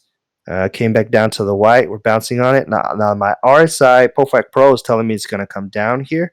So if it does come down, I think it's going to retest on the neutral. And then I also got my VRVP lines. This is going to be 1096 and 1098, 10. It was rejected there. Here it is coming down. Yellow's at 1095.34. And I think the very interesting thing here for the people to take away and we can't stress that enough, is that we are using multiple different time frames, and we are always starting off with a higher picture view. But then if you want to get it right on, you gotta go, and at least, and for you guys, I would recommend to get comfortable with 15-minute time frames already for a lower time frame. What Joe is doing right here, I would doubt that you guys would immediately get that and do the same things, because that requires a lot of practice. So to practice, I would recommend you use the weekly time frame daily, go to your 4 hour, 1 hour, and then 15 minutes. And if you really want to turn it up, guys, go to the 5 minute. That is going to already freak you out more than enough. Because I'm telling you, if you are on the 1 minute time frame, I've said it, Joe said it, you're gonna want to move in, move out, move in, move out, and you're basically gonna get yo-yoed in your mind, and you don't want that. You need to be very level-headed, and the best way for you to do that, I think, is to not go to the 1 minute time frame quite yet. Yeah, I'm just doing it for part of the show. And yeah, I know that, I realize that, but I think it's important to stress that that is sophisticated shit. Absolutely. That is Yeah, and what sophisticated stuff, and don't try to get that immediately, guys. Try to focus on your larger time frames, on your 5 minutes first. It's basically like running. You get better as like by charting and by doing this a long time, and you will gradually know when it is time for you to progress. Basically, it's the same thing as you're working out and you're doing push-ups. Now, at one point, if you do enough regular push-ups, you're gonna do fancy shit, and you're gonna do one-arm push-ups, and then you're gonna master that push-up. But the only way that anybody gets there is by starting with the basics first. It is so important to stress that to you guys. Don't get caught up in 1 minute time frame action if you are not used to it. If you are, then obviously go ahead. And I'm not saying here to take a step back. It's just for the people that are completely new to TA. You're seeing everything here, and I'm starting very simple, and Joe is making it complicated. Very useful, very handy, very helpful. I appreciate him being on here just enormously, and he knows that. But I do want you guys to be focused on the basics first. Let's get that straight. Most definitely. And while he was saying that, the RSI had a cross here with the average RSI, moving average RSI. So that's showing that we're starting to work our way up, and that's at the 5 minute time frame. We're going to go to the 10 minute and see what it looks like. We have not quite made it there. And Maybe in another. again here, sorry to interrupt you, Joe. I really Yeah. want to share something here. It is the conviction that you need to have in your trade, right? I've entered here. You've seen me enter, you've seen us come down. You see that big green candle, and I hear Joe, and he's saying this and that, and we're looking to come up. Dude, no matter how good the person is that you're listening to, you need to absolutely 100% stick to your own TA, like any day Yes. of the week. Always. Yes. You need to do what you do. And if you get stopped out, then it's gonna be a lesson. And then you're gonna listen, and then you're gonna go back and you're gonna figure out for yourself, what did he say? What should I look for next time? But once you're in a trade, I would not get bullied out. I would be completely 100% fine by hitting that stop loss.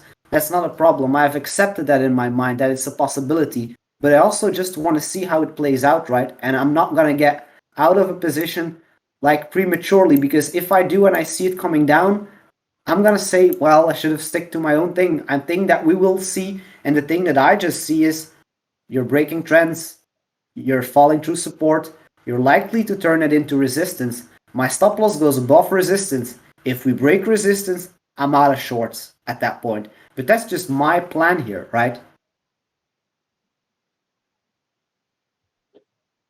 Absolutely, man. There's more than one way to skin a cat. There's a lot of different things you can do.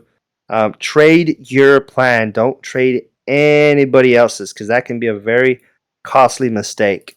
And what I like to. I can be tempted here to just follow Joe like immediately, and probably it would work out, but I am sticking true to what I'm doing, right? And yeah, that's it. End of rant.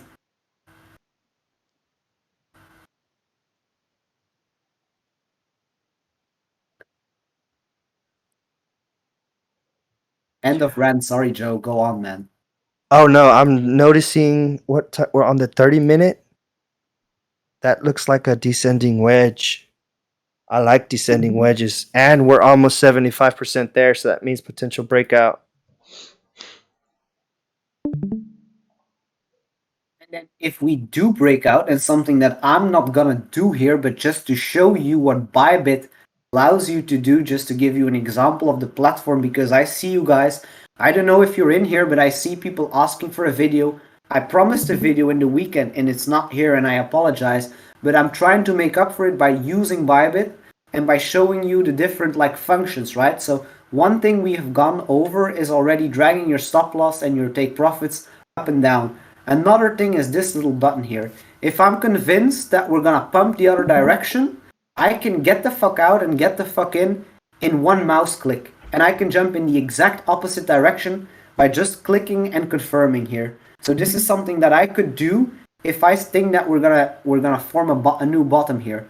I could click this and I could take the opposite position. I could take a little bit of a loss here and try to ride it up. But then if you do that, you also need to realize that it's very risky and that it can mess with your mind, because once you hit that position and you reject there and you come back down, you're gonna look like a little bit of a fool because you're closing a position Absolutely.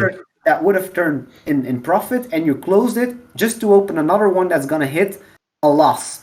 So do realize that, and this is the same thing with hedging your position. So one thing that I would usually also do is hedge swing trades with scalps. So if I'm gonna take a swing long or a swing short, I'm gonna try and actively scalp that to the other direction when I'm in my swing trade, just to catch any potential negative that I have on my swing trades with like shorter term scalps. But you do gotta realize, and like to start off, I wouldn't really recommend that. It's just something that I'm saying, that it's a tool on Bybit.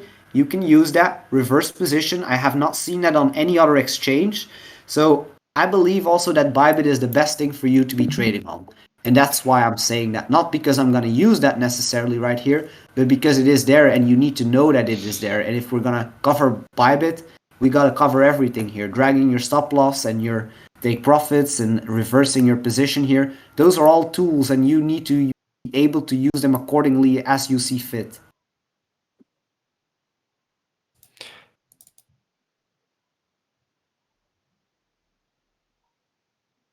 So at this point, Absolutely. we're coming up a bit, but I am mentally I'm just chilling, guys. Honestly, I'm just waiting, and this is what I have vibed with a lot, and I keep repeating, but the audiobook of Mark Douglas, and he is just like, dude, your stop loss, it's just there to protect you. You're going into a trade and you're basically saying to the market, this is the amount of loss I am willing to take for you to tell me that I am wrong.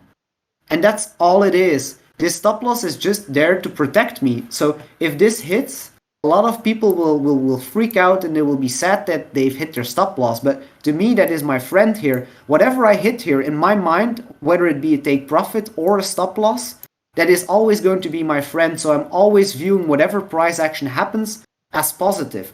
Because what happens here, and if I hit my stop and we reverse and we create a higher low and we kind of go up, then yeah, absolutely, I was wrong into a short, in a short, and I can then take a long, and we can ride that long all the way up to our daily daily supply zone. So have the bigger picture in mind, and whatever, like if you're in a trade, stick to it.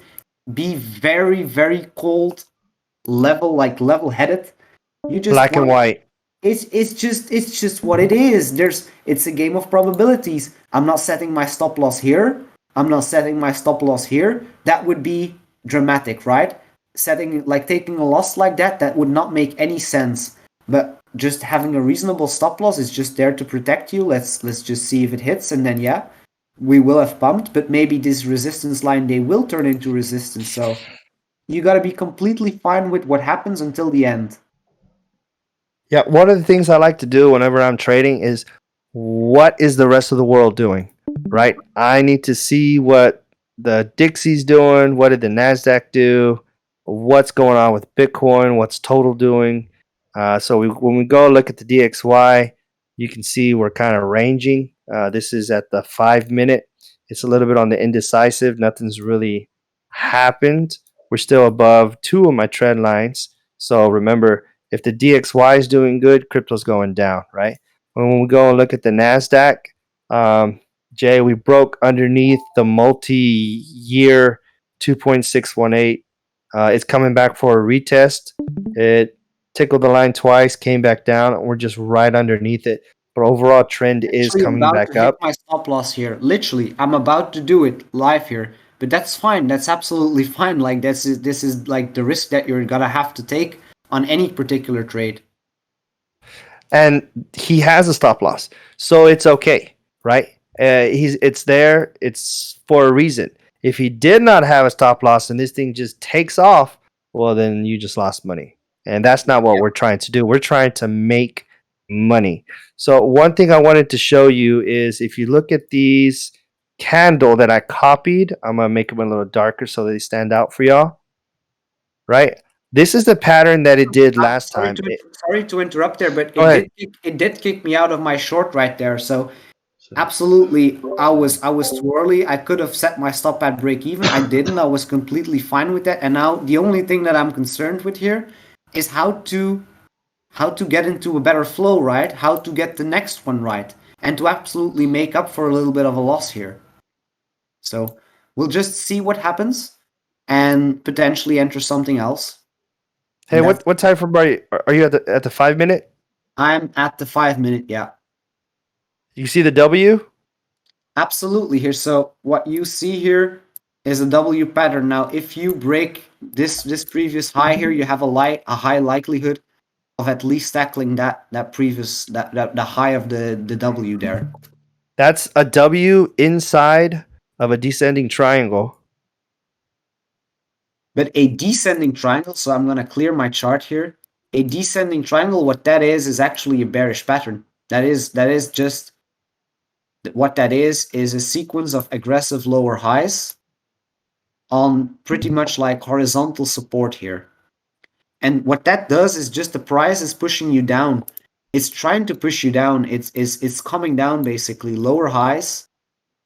And you don't really have a lot of touch points here, so I don't necessarily really love this horizontal resistance, but that is what you're looking at. Yes, And I if use the you're coming resistant down- line. If you're coming down, you can take a conservative measure from like your second touch point to the resistance, and if you're gonna break that resistance, then yes, you're gonna come down a lot, right, to 10-20-ish. And at this point, I'm out of my short, and it keeps on pumping, and what that just does to me is just confirming that I should have gotten out, right? So what I'm gonna do here is I'm gonna zoom in at the 1 minute, and we're gonna use the same technique to find out where did it change. Right? We're gonna backtrack a little bit, and we're gonna see what exactly happened. When did it change? What were the first signs? This orange line that I copied over was from the previous. Was this right here? All I did was just put it there. So I'm gonna delete that. We don't need that there no more. These blue lines don't need to be here. They're gone. I was just kind of showing you the potential direction it could change. Okay. And I am in the 1 minute just to show you. I can go to the 5 minute where you're supposed to be. No big deal. So here we are at the 5 minute. And I am going to turn back on the Badass Bollinger Bands. And we can see what happened. Well, we bounced off of the teal line. We worked our way back up. We had resistance off of my 1098.75.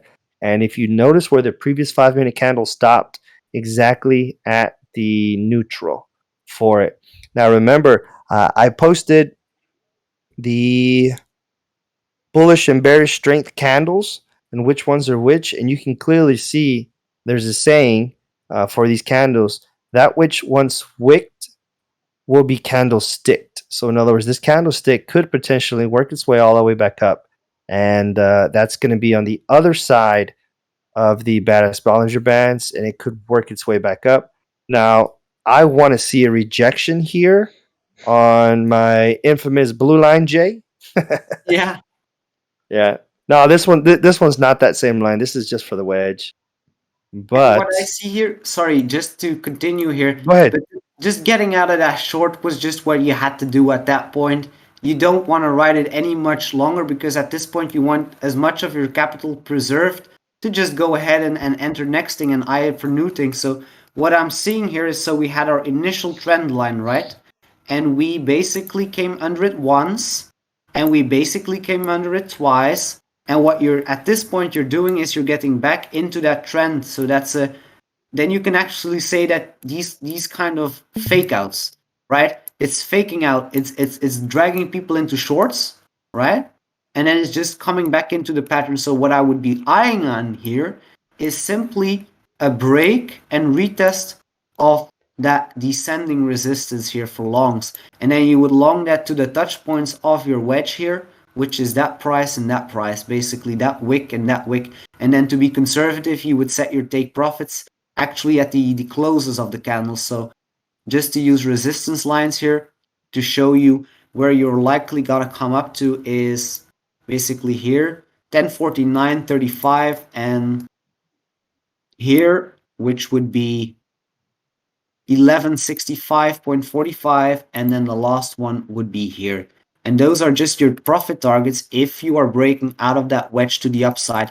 And what is giving me the conviction that we may do that is just the fact that you're still like, yeah, you're confirming higher highs, higher lows at this point, because that is a clear higher low in comparison to that. So you're pushing upwards basically.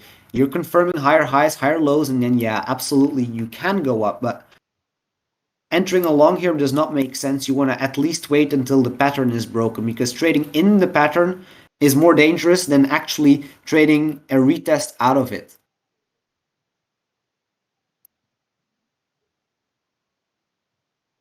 That's it. Yeah. No, he's absolutely right. And what I did while he was talking was I zoomed out. When in doubt, zoom out. I want to see what direction we're going on the bigger time frames. Let's hide some things. Let's do the hide drawings. All right, and we can see here that the RSI on the 6-hour time frame had a cross. It worked its way up and it was rejected hard. That's a sharp turn right there going down. We're gonna have a little bit of sideways action like what happened here. This was a smooth one. See if I can find a sharp one. Kind of like this. It comes up, boom, it goes down. Here's another one, go up, sideways, down. We could see something like that here. The level's 4407 on the 6-hour.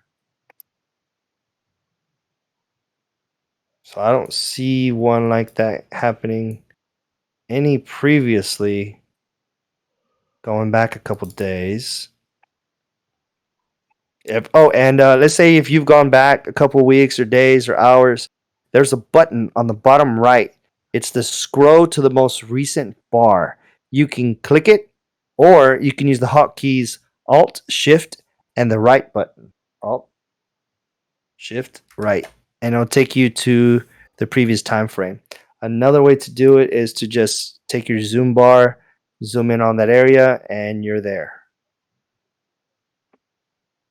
So we do have our first red candle. Where's my timer at? Sometimes the timer disappears. I don't know why it does that. So I'll uncheck right countdown to par close. You can see it right there. right here, huh? 11:02. Well, an hour. 45. Yeah, I couldn't see it. It was invisible. 3 minutes left for the close of the 1-hour candle. We're red.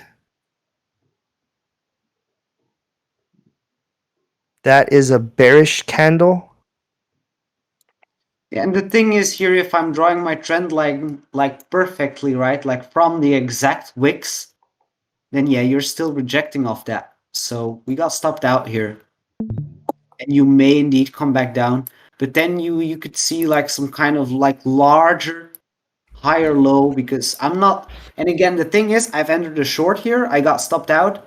I'm absolutely not gonna take a short here again, because the last thing I want to do is take the same trade twice in a row and get stopped out twice.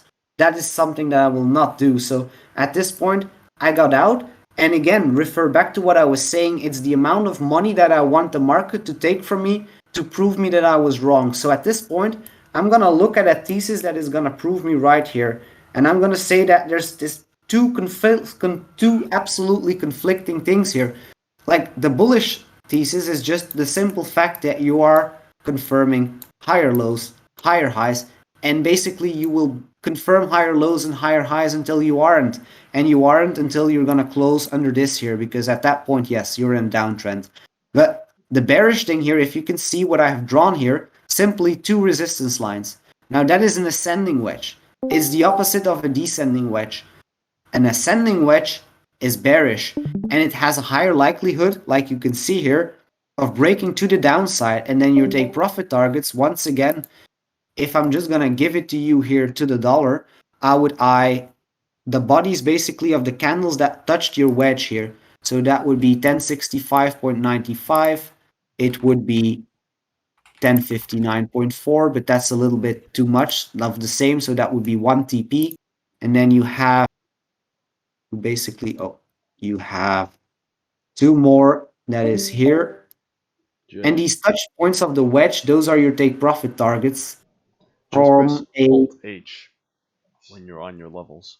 yeah, that's what I'm doing. Pressing Alt No, Alt H.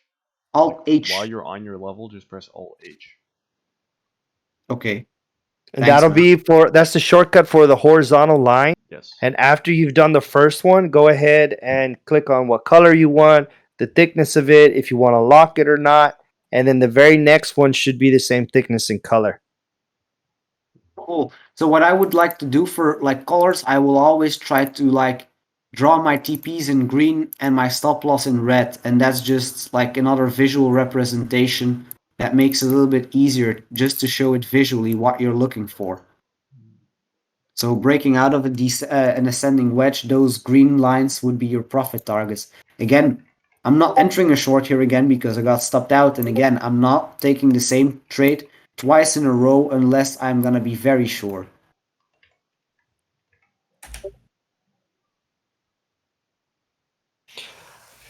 Yeah, so let's see. Some final words here is we saw, we came, we learned. As long as you learn something every single day, you'll be a better person tomorrow, right? You'll know what happened yesterday and you'll be able to prevent it, or you'll be able to build on it. You'll be able to learn from it tomorrow as well. Wise words. Awesome. Wise words.